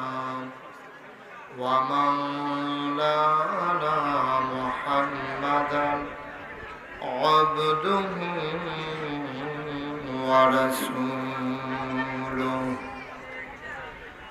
الذي أرسله بالحق بشيرا ونذيرا وداعيا إلى الله بإذنه وسراجا منيرا قال الله تعالى في القرآن المجيد وفي فرقانه الحميد সবাই পড়ো أعوذ بالله من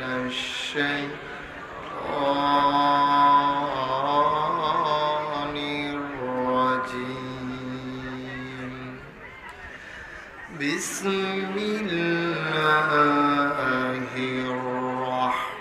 الرحمن الرحيم وما نقموا منهم إلا أن يؤمنوا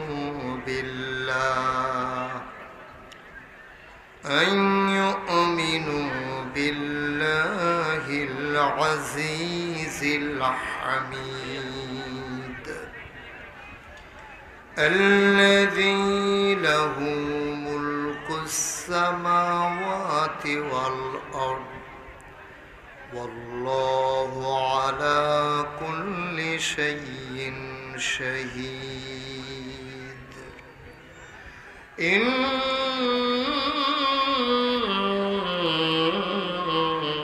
الله وملائكته يصلون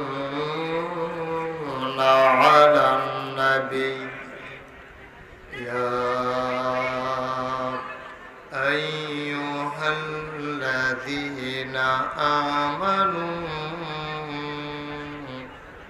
صلوا عليه وسلموا تسليما اللهم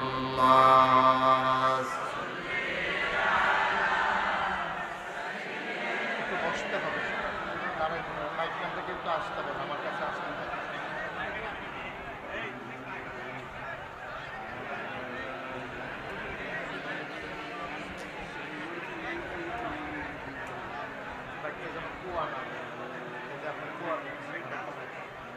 জোরে সুরে মহব্বতের সাথে গলা ছেড়ে দিয়ে পড়ুন আল্লাহুম্মা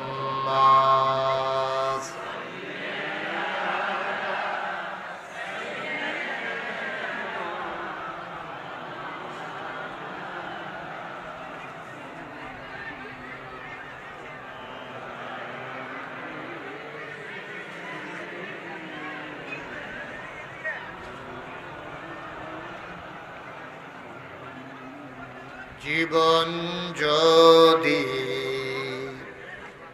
যায় চলে যাক ঈমান ছাড়া যাবে না জীবন যদি যায় চলে যাক ইসলাম ছাড়া যাবে না ঈমান যদি ছাড়ো বন্ধু ইসলাম যদি ছাড়ো বন্ধু আল্লাহর জান্নাত পাবে না আল্লাহুম্মা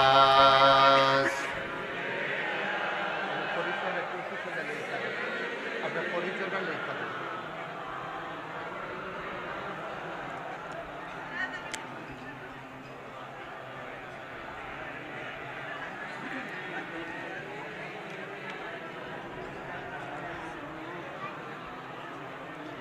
وعلى آل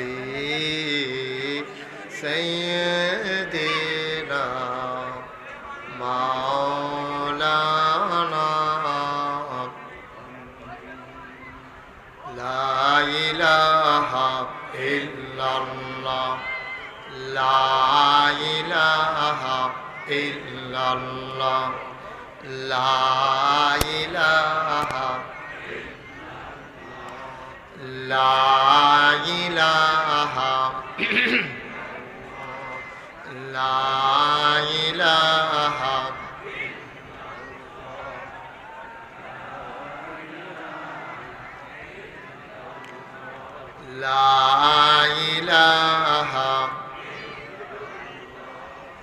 لا إله لا إله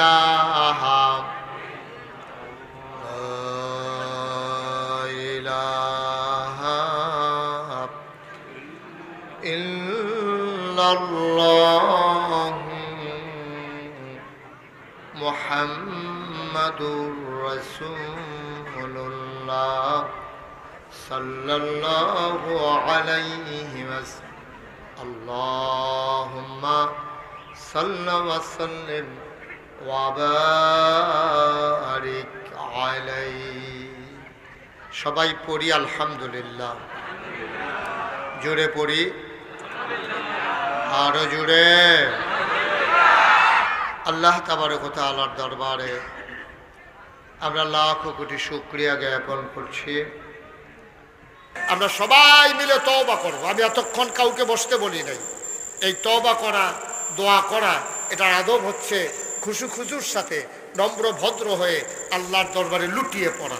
যদি জায়গা থাকে আপনারা যে যেখানে আছেন সেখানেই বসে পড়ুন, যারা যেখানে আছেন সেখানেই বসে পড়ুন। ইনশাআল্লাহ আমরা এখন তওবা করব। সবাই চক্ষু বন্ধ করে বসেন, যারা পারেন নামাজের মতো করে বসেন। সবাই চক্ষু বন্ধ করে নামাজের মতো করে বসে আমরা তওবা করি। আল্লাহ যেন আমাদের জীবনের গুনাহগুলো মাফ করে দেন। সবাই পড়েন আমিন। কোনো কথা আছে? বলেন। কে বলবে? আপনি বলবেন? জি শুনেন, আমরা তওবা করব। তওবা করার আগে মাহফিল কর্তৃপক্ষের পক্ষ থেকে উনি 1 মিনিট একটু কথা বলবেন।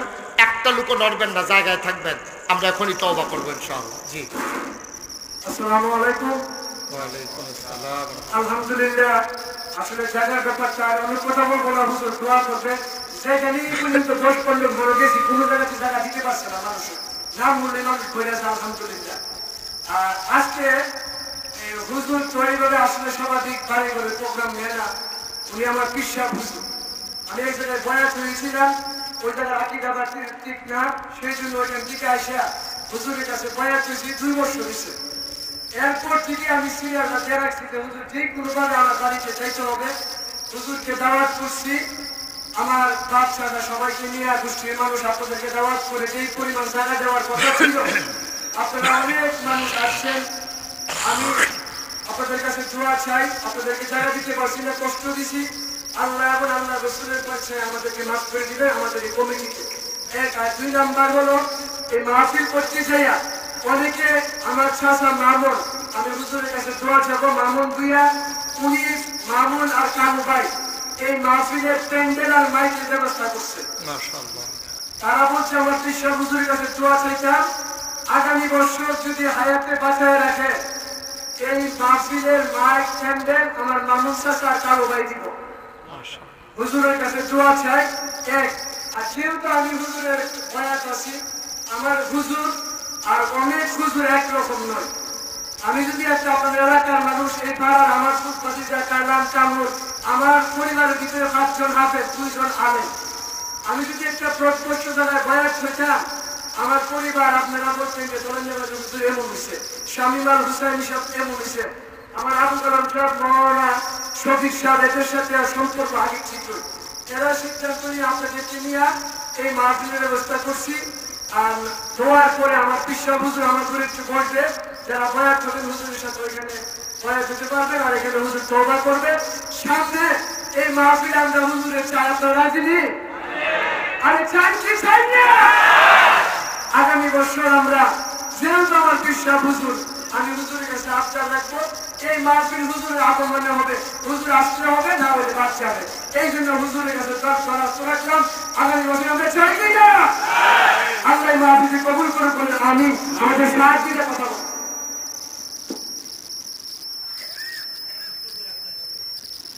আলহামদুলিল্লাহ। সম্মানিত উপস্থিতি, আসসালামু আলাইকুম ওয়া রাহমাতুল্লাহ। আল্লাহর প্রশংসা যে আল্লাহ রাব্বুল আলামিন বাংলাদেশের এই সময়ে আমাদের হুজুরকে আসার জন্য তৌফিক দান করেছেন। আপনাদের কাছে আমরা বিনীতভাবে অনুরোধ জানাচ্ছি, আমরা সারা বাংলাদেশের সমস্ত বাংলাদেশের 90% মুসলমান, সকল মুসলমানই আমাদের একটা খেয়াল, বাংলাদেশের যত ইসলামী দলগুলো আছেন এবং সমমনা দলগুলো আছেন, সকলেই চাচ্ছে একটা প্ল্যাটফর্মে এসে একত্রিত হয়ে চলার জন্য আল্লাহ জমিন আল্লাহ দিয়ে প্রতিষ্ঠা করা সকল পুরুষ এবং মহিলার উপর বরফ এই পরিযাত্রা লক্ষ্য হইল, এবং যাতে আমাদের এই দেশটা একটা শান্তির দেশ হয়, এইভাবে আমরা দোয়া করব। আর পাশাপাশি আরেকটা আবদার হইল, এই যে জামিল হুসাইন যারা কিন্তু একটা মসজিদের জন্য একটা খেয়াল করছে, হুজুরের কাছে দোয়া চাচ্ছি, মসজিদের জন্য যাতে দোয়া করতে, সে মসজিদটা করতে পারে এরকম একটা খেয়াল করে বা একটা জায়গা দিয়ে আপনাদেরকে আর বিরক্ত না করে আপনাদের কাছে দোয়া আছে, হুজুরদের কাছে দোয়া আছে। আমি আমার আর একটু কথা হইলে আমার কথাটা শেষ করছি। পাশাপাশি আজকের এই মাহফিলে শ্রদ্ধাভাজন সভাপতি আমাদের এলাকার একটি সন্তান আলহাজ হযরত মাওলানা আবুল কালাম হুজুর, উনি যে একটা কথা বলবেন, তো বলার পরে ইনশাআল্লাহ দোয়া হয়ে যাবে। জি। আলহামদুলিল্লাহ। আজকের মাহফিলের সম্মানিত প্রধান অতিথি মহোদয়, বারাকাল্লাহু ফি হায়াতি, অন্যান্য ওলামায়ে কেরাম, মুরব্বিয়ানে ইকরাম, যুবক তরুণ ভাইরা, পর্দার মা বোনেরা, এই আনসিজনে প্রচন্ড গরমকে উপেক্ষা করে অত্যন্ত আগ্রহের সহিত এবং আদবের সহিত আমরা যে কোরআন সুন্নাহ সহিহ আলোচনা করে শুনলাম, সে অনুযায়ী আমরা জীবন গড়তে সকলে রাজি আছি গেছি। আল্লাহ তাআলা আমাদের সকলকে রাসূলুল্লাহ সাল্লাল্লাহু আলাইহি ওয়াসাল্লামের সুন্নাহ অনুযায়ী জীবন গঠন করার তৌফিক দান করুন। আজকের মাহফিলটা যেহেতু ওয়াজ ও দোয়ার মাহফিল, এই দালান বাড়ি সহ নোয়াগাঁও আশেপাশে যত মধ্যে গান সকলের জন্য হুজুর দোয়া করবেন। এই বৈষম্য বিরোধী আন্দোলন করতে যায় সুস্থ তরুণেরা শাহাদত বরণ করতে তার জন্য দোয়া, এবং যারা আহত অবস্থা অসুস্থ আছে তাদের জন্য দোয়া, দেশের বিভিন্ন জায়গায় বন্যা কবলিত তাদের জন্য দোয়া, আমাদের এলাকার শান্তির জন্য দোয়া দরখাস্ত। এই কথা বলে আমি শেষ কোনো আখির ধারণা আলহামদুলিল্লাহ। জি, সবাই পড়ি আলহামদুলিল্লাহ। মাশাআল্লাহ। আমরা কথা জি সবাই পড়ি আলহামদুলিল্লাহ। ওনাদের তো ওনারা অনুমতি দিলেন আমার কথা, সভাপতি সহ সভাপতি, ওনারা সর্বোচ্চ মুআদ্দাবানা যে নজির পেশ করেছেন, আমি ওনাদের জন্য দোয়া করি আল্লাহ যেন ওয়ারাসাতুল আম্বিয়া হিসাবে কবুল করেন, দ্বীনের হাদি হিসাবে যেন কবুল করেন। আল্লাহ সবাইকে আমাদের কবুল, আমরা দোয়া করব। তো আমি এই গ্রামে এই এলাকায় আমার মাহফিল তুলনামূলকভাবে কম। আমি এই কসবা অনেক প্রোগ্রাম করেছি, আখাউড়াতেও মোটামুটি করেছি, বিজয়নগরে, হোসেনপুর, চম্পকনগর, তারপরে আমতলি, ওইখানে আমার কিছু ভক্ত মুরিদ আছে, পাইকপাড়া। কিন্তু এই জায়গাটাতে আমার, যদিও আমার নানার বাড়ি, ওনারাও কয়েকবার চেয়েছেন, সময়ের সাথে না মিলার কারণে আমার আর আশা হয়ে ওঠেনি। তা আপনারা বিশেষ করে সভাপতি এবং সহসভাপতি যে দুইজন মুহাক্কিক আলেমে দ্বীন, ওনারা আসলে, আমিও ওনাদের সাথে তো মিশি নাই। আমাদের ওই যে আজকের মাহফিলে আছেন মুজাম্মেল ভাই, ওনার সাথে আমার পরিচয় হয়েছে, কথা হয়েছে, এবং গত বছর ওনাদের গ্রামে খিরাতলা, ওখানে আমি এসেছিলাম, আপনারা হয়তো অনেকে গিয়েছিলেন সেখানে। তো ওই সুবাদে ওনার সাথে একটা গভীর সম্পর্ক, আল্লাহ যেন কবুল করে, সবাই করা আমিন। আপনারা জানেন, অনেকেই জানেন, অনেকেই জানেন না, আমি মুশতাক ফয়েজি, দেখবেন আমার নামের সাথে একটা লেখা আছে পীর সাহেব। আমি কিন্তু কখনো পীর সাহেব হতে চাই নাই। আমার দাদা ছিলেন ফুরফুরার সিলসিলার একজন পীর।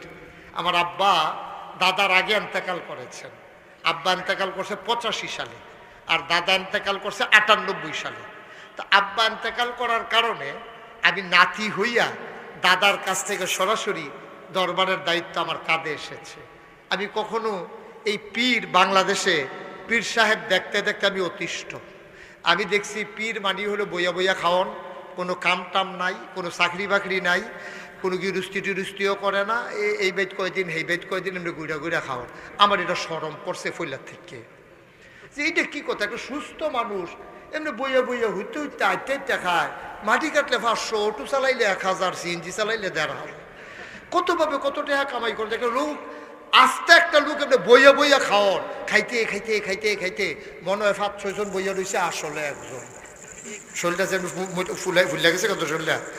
এই হলো বাংলাদেশ। এটি দেখতে দেখতে আমি অতিষ্ঠ। তখন আমি চিন্তা করলাম যে না, ধারাকে পাল্টে দিতে হবে।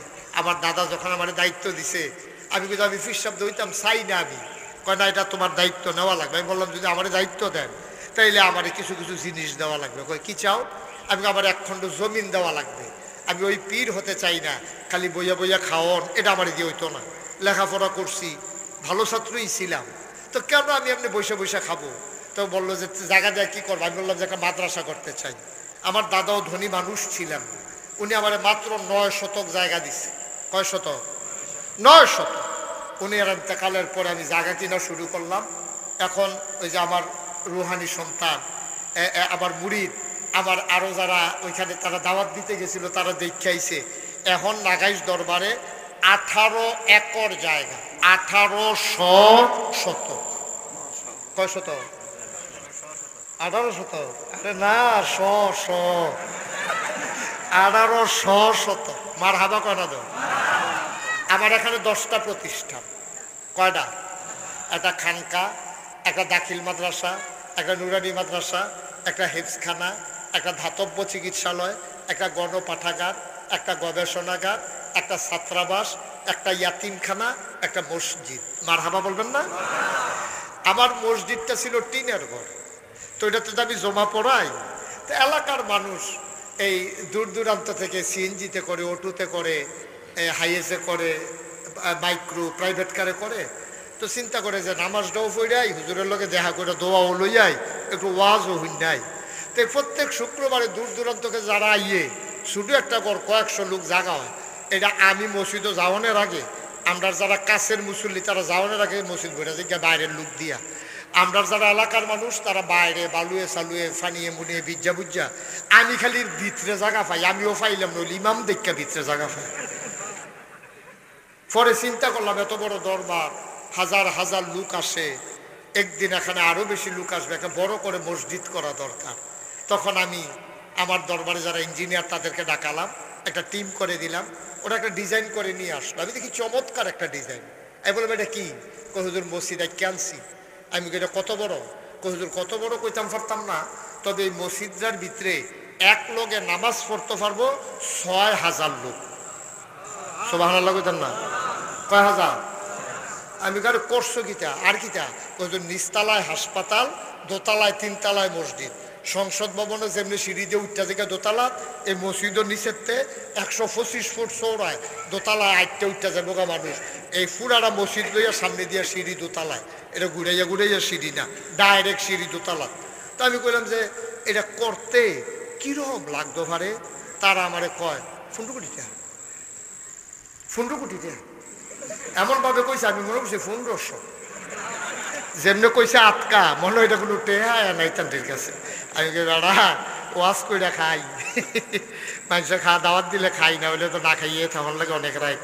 ১৫ কোটি টেহা দিয়ে আমি মসজিদ করলাম, তোরা আটকাম কইছি দিকে তোরা এই কাম করে বইয়া রইছ। কই হুজুর সাহস করে নাই মেলান, একটা নিয়ত করেন আল্লাহ দিব। তখন আমি নিয়ত করলাম, আল্লাহ জীবনে তো অনেক মাহফিল করছি, অনেক টেহা লাড়াছাড়া করছি, যাও এটা নিজের রাইকা লাইছে আর গাড়াগাড়ি করতাম না। ১ বছর মাহফিল করে যত টাকা হাদিয়া পাই, পুরো 1 বছরের হাদিয়া আমি আমার মসজিদে দান করে দেবো ইনশাআল্লাহ। আমি মসজিদের কাজ ধরার আগে 25 লক্ষ টাকা দিয়া এরপরে মসজিদের কাজ শুরু করছি। গত 1 তারিখে মসজিদের ছাদের ঢালাই হয়েছে, আমার খরচ হয়েছে এই পর্যন্ত প্রায় 4 কোটি টাকা। 1 তলার ছাদ হয়ে গেছে, তা আমি দিছি 25 লাখ। 4 কোটি হইতে আরো লাগে 3 কোটি 75 লাখ। বাহিতে আইলো করতে করতে আইলো, আমিও করতাম পারতাম না। কত মানুষ যে টাকা পাঠাইছে, ভিক্ষা করে যাইতে আছে। বেটি কইলে কি তো নাগেশ্বর হুজুরের মসজিদরা আরে এটা শুনছি তো এটার কথা। এই ভিক্ষা করে 2 টিক্কা একটা নোট আন্দেশের মসজিদের দান বাক্স বেটি ফালাই দিয়ে গেছে। সুবহানাল্লাহ কইতেন না?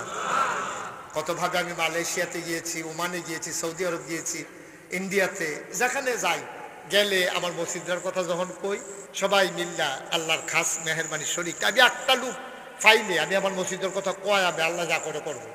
এখন আপনারা এত লোক আছেন, আমার এই মসজিদটার ছাদে উঠে আমি এখন মাঝে মাঝে দাঁড়াইয়া দাঁড়াইয়া আকাশের দিকে চাইয়া কান্দি। রাইতে 2টা 2:30 মাহফিল শেষ করে যখন যাই ছাদের উপরে উঠে কান্দি যে আল্লাহ এত বড় মসজিদ যে শুরু করলাম, আমি যদি মইরা যাই তাহলে এই মসজিদের কাজটা কে শেষ করবে? কারণ আমারও যত মানুষে চিনে, আমার ফুতেরও যত মানুষে চিনে না, কেমনি কি হবে?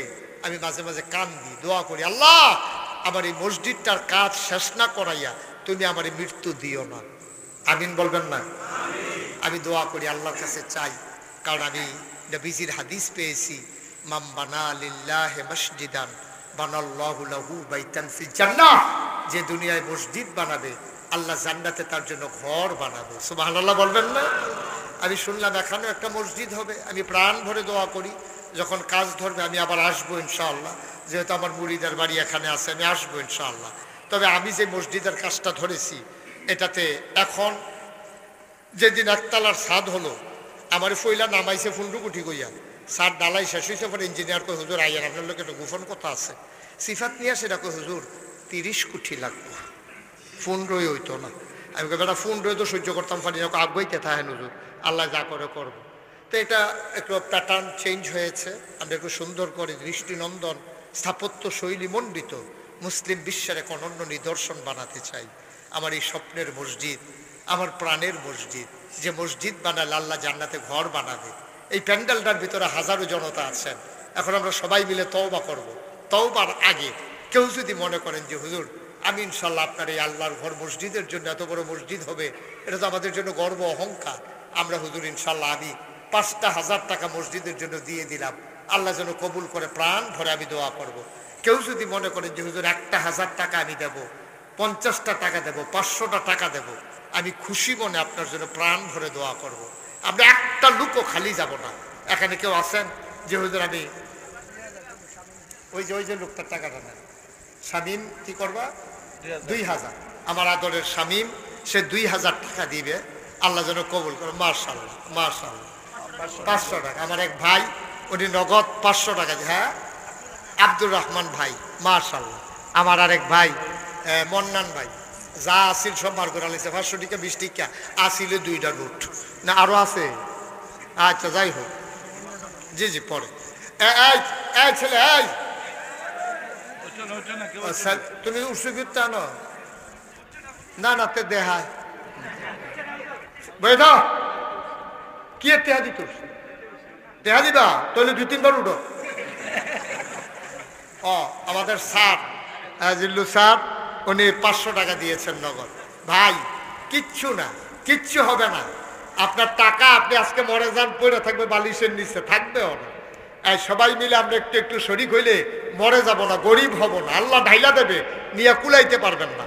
জি মাশাআল্লাহ। আমার সহসভাপতি হুজুর, আমি বলি নাই, আহারে আলেম মানুষ, বুঝে ফেলছে মসজিদের গুরুত্ব মর্যাদা, পকেটে হাত দিয়ে ফেলছে। আল্লাহ উনি যা দিল এটারে কোটি কোটি টাকার সওয়াব ওনার আমল নামায় দিয়ে দিও, সবাই কোনা আমিন। মাশাআল্লাহ। একজন লোকও খালি যায় না, মাশাআল্লাহ। আমার সভাপতি হুজুর শরিক হয়েছেন, মাশাআল্লাহ। সলিম ভাই 500 টাকা দিয়েছেন। একজন লোক উঠেন না, খালিও যায় না। আমার ছেলেরা আসতেছে, আমার ছেলে একটু যাও ভিতরে, একটু ভিতরে যাও, আমরা যাও। হাসান কই, ভিতরে যাও। মহিলা প্যান্ডেলে আমাদের এই এলাকা, শামীম একটু মহিলা, তুমি যাও, শামীমে যাও, শামীমে যাও, একটু ওইখানে যাও, আল্লাহ বরকত দেবে ইনশাআল্লাহ। সবাই মিলে আমরা কিছু কিছু শরিক থাকি, আল্লাহর ঘর মসজিদ। আমার জন্য চাই নাই ভাই, আমার জন্য চাই নাই। মাশাআল্লাহ। আম্মা অসুস্থ, আমার এক ভাই 500 টাকা দিয়েছেন। হাঁটাহাঁটি করেন না, আমার ছেলেরা আসতেছে, একজন লোকও খালি যায় না, 2টা টাকা দিয়েন। আপনি 2 টাকা দিয়েন, তাও তো বলতে পারবেন আমিও শরিক রয়েছি, খালি যাওয়ার দরকার নেই। মাশাআল্লাহ মাশাআল্লাহ মাশাআল্লাহ। আল্লাহ তুমি কবুল করো। জি রাখেন, আল্লাহ তুমি কবুল করো, মনের আশা পূরণ করে দাও আল্লাহ যেন মনে। মাশাআল্লাহ।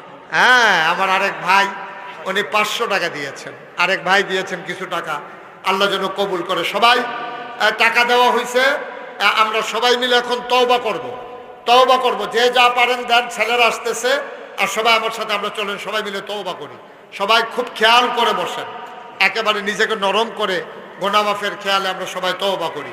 সবাই আমার সাথে পড়েন, আউযু বিল্লাহি মিনাশ শাইতানির রাজিম,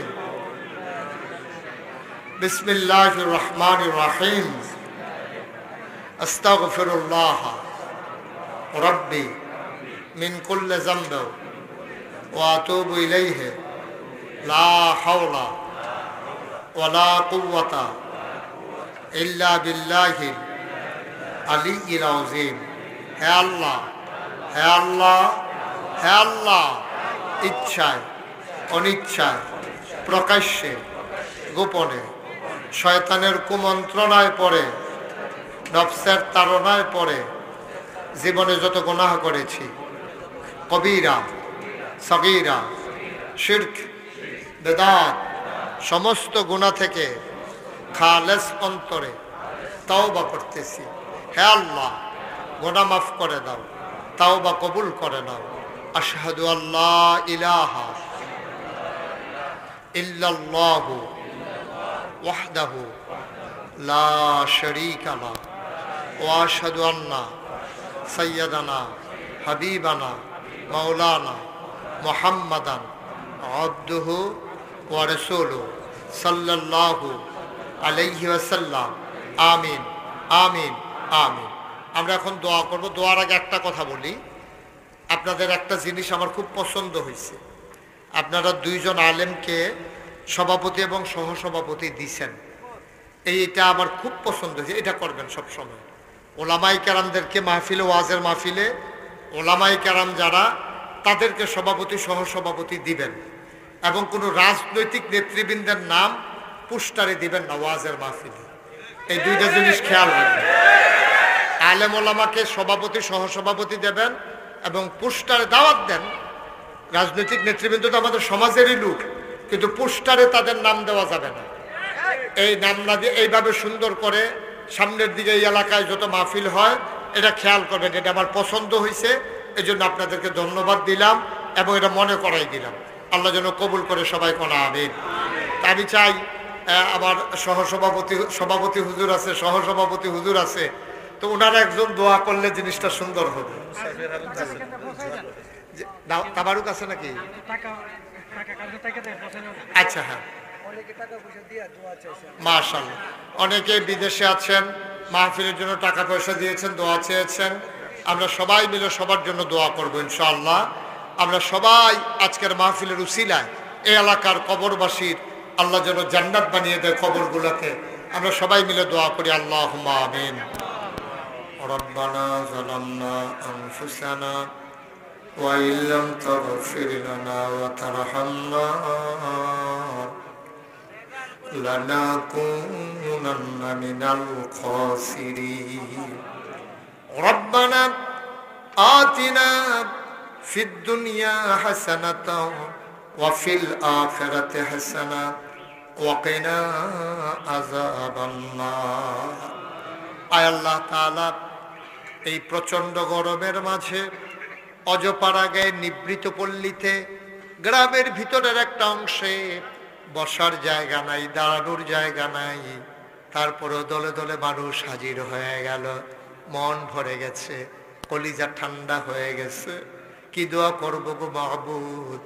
সবাই মিলে ভিক্ষা চাই, আমাদের জীবনের গুনাহগুলো তুমি মাফ করে দাও। এই জীবনে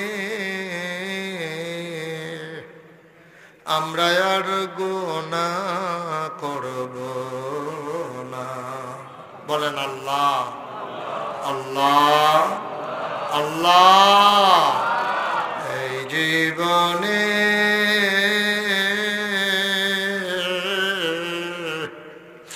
আমরা আর গুনাহ করব না। আব্বা আম্মার কবরে আর আযাব দিও না। আব্বা আম্মার কবরে আর আযাব দিও না। দাদা দাদির কবরে আর আযাব দিও না। নানা নানির কবরে আর আযাব দিও না। এই এলাকার কবরে আর আযাব দিও না। ইয়া রাব্বাল আলামিন, তোমার কুদরতি পায়ে ধরে ভিক্ষা চাই। আমরা সবাই তোমার কুদরতি হাতে সাফর্দ হয়ে গেলাম। তুমি মাওলা আমাদের জামিনদার হয়ে যাও। আমাদের যার যত অভাব আছে দূর করে দাও, যার যত পেরেশানি আছে উদ্ধার করে দাও, যারা ঋণগ্রস্ত ঋণ মুক্ত বানাইয়া দাও, যারা অসুস্থ শিফায়ে কামেলা নসিব করে দাও। ওলামায়ে কেরাম হাত বাড়াইয়া কান্দে, তুমি মাওলা ওয়ারাসাতুল আম্বিয়ার দরজা দান করে দাও। মাওলা রাব্বে করিম, এমনটাই তো চেয়েছিলাম আমরা। মানুষ মানুষের জন্য পাগল হয়ে যাবে, মানুষ মানুষের সুখে দুঃখে ঝাঁপাইয়া পড়বে। আয় আল্লাহ, এমন একটা বাংলাদেশ তো আমরা চেয়েছিলাম। সেই চাওয়াকে পাওয়ায় পূর্ণতা দিতে গিয়া যারা নিজেদের জীবন বিলিয়ে দিল রাজপথে, বৈষম্য বিরোধী আন্দোলনে যে সমস্ত ছেলেরা জীবন দিল, তাদেরকে তুমি শহীদের দরজা দান করে দাও। তাদের আব্বা আম্মাকে সান্ত্বনা দিতে পারি এমন কোনো ভাষা আমার জানা নাই। নিজেদের জীবনের নিজেদের সবচেয়ে প্রিয় জিনিস জীবনটা তারা রাস্তায় বিলিয়ে দিল। আয় আল্লাহ তাআলা, তাদেরকে তুমি শহীদ হিসেবে কবুল আর মঞ্জুর করে নাও। আব্বা আম্মাকে সবরে জামিল ইখতিয়ার করার তৌফিক তুমি দান করে দাও। আয় আল্লাহ, টাকা দিল, পয়সা দিল, বুদ্ধি দিল, পরামর্শ দিল, মাহফিলে হাজির হইল, যে যেমন করে মাহফিল সাজাইল, কিয়ামতের দিনে মুসিবতের সময় আজকের মোনাজাতকে সবার জন্য নাজাতের উসিলা বানাইয়া দিও। ইয়া রাব্বাল আলামিন, ও মাওলা রব্বে করিম, আমি আসি আর না আসি, আমি থাকি আর না থাকি, আজকের এই মাহফিল উপযুক্ত খাদেম দিয়া কিয়ামত পর্যন্ত তুমি মাওলা কায়েম আর দায়েম রেখে দিও। ইয়া রাব্বাল আলামিন, আমি আসার পরে কত মানুষ দোয়া চেয়েছে, যত মানুষ দোয়া চাইছে আর যত মানুষ দোয়া চাইবে, একটা হাত তুমি মাওলা খালি ফিরাইয়া দিও না। আমার মায়েরা বোনেরা ঘরের কোনায় বসে যারা হাত বাড়িয়ে দিয়েছে, আবেদা সালেহা জাহেদা বানাইয়া দিও। কলিজার টুকরা যুবক গুলারে দিনের খাদেম বানাইও। দুনিয়ার এই মহব্বত কিয়ামতের ময়দানে আমাদের সবার জন্য নাজাতের উসিলা বানাইয়া দাও। যত মানুষ দোয়া চেয়েছে, একদল আলেম নাকি এমন আছে যাদের চেহারার দিকে তাকাইলে গোনা ঝরে ঝরে পড়ে যায়। আমি গোনাগারের চেহারা এমন চেহারা বানাইছনি গো আল্লাহ। একদল আলেম নাকি এমন আছে যাদের হাতে হাত লাগাইয়া মুসাফা করলে আমল নামায় আর গোনা থাকে না। আমি গোনাগারের হাত এমন হাত বানাইছনি গো আল্লাহ। আয় আল্লাহ তাআলা, যত মানুষ দোয়া চাইছে, যত মানুষ দোয়া চাইবে, একটা হাত তুমি মাওলা খালি ফিরাইয়া দিও না। বাংলাদেশকে তুমি কবুল করো, এর স্বাধীনতা সার্বভৌমত্ব তুমি রক্ষা করো। ইসলামী ঘরানার সকল মানুষের ভিতরে তুমি একতা দান করে দাও। আয় আল্লাহ, ক্ষুদ্র ভেদাভেদ ভুলে গিয়ে, মাসালাগত ভেদাভেদ ভুলে গিয়ে একসাথে চলার তৌফিক তুমি দান করে দাও। আয় আল্লাহ তাআলা, আমাদের মাথার উপরে ন্যায় পরায়ণ আল্লাহ ভীরু শাসক তুমি আমাদের মাথার উপরে দিয়ে দিও মাওলা। যাদের কলিজায় আল্লাহর ভয় আছে এমন লোকের আয় আল্লাহ আমাদের উপরে শাসন করার ভার এমন মানুষকে দিও যাদের কলিজায় আল্লাহর ভয় আছে, যারা কাজ করতে গিয়ে তোমারে বারবার ভয় পায়, এমন লোক তুমি আমাদের শাসক হিসেবে নির্বাচন করে দিও। রব্বানা ফাগফির লানা যুনুবানা ওয়া কাফির আন্না সাইয়্যাতিনা ওয়া তাওয়াফানা মাল আবরার। আমিন আমিন আমিন ইয়া রাব্বাল আলামিন। হায়াত যেদিন শেষ হয়ে যাবে, রুহু যেদিন গলার মাঝামাঝি আটকে যাবে, ওই কঠিন মুসিবতের সময় তুমি রাজি থেকে তোমার হাবিবকে রাজি রেখে আমাদের কণ্ঠে ওই মধুর কলেমা তুমি জারি করে দিও, লা ইলাহা ইল্লাল্লাহু মুহাম্মাদুর রাসূলুল্লাহ সাল্লাল্লাহু আলাইহি ওয়াসাল্লাম। আসসালামু আলাইকুম ওয়া রাহমাতুল্লাহি ওয়া বারাকাতুহু।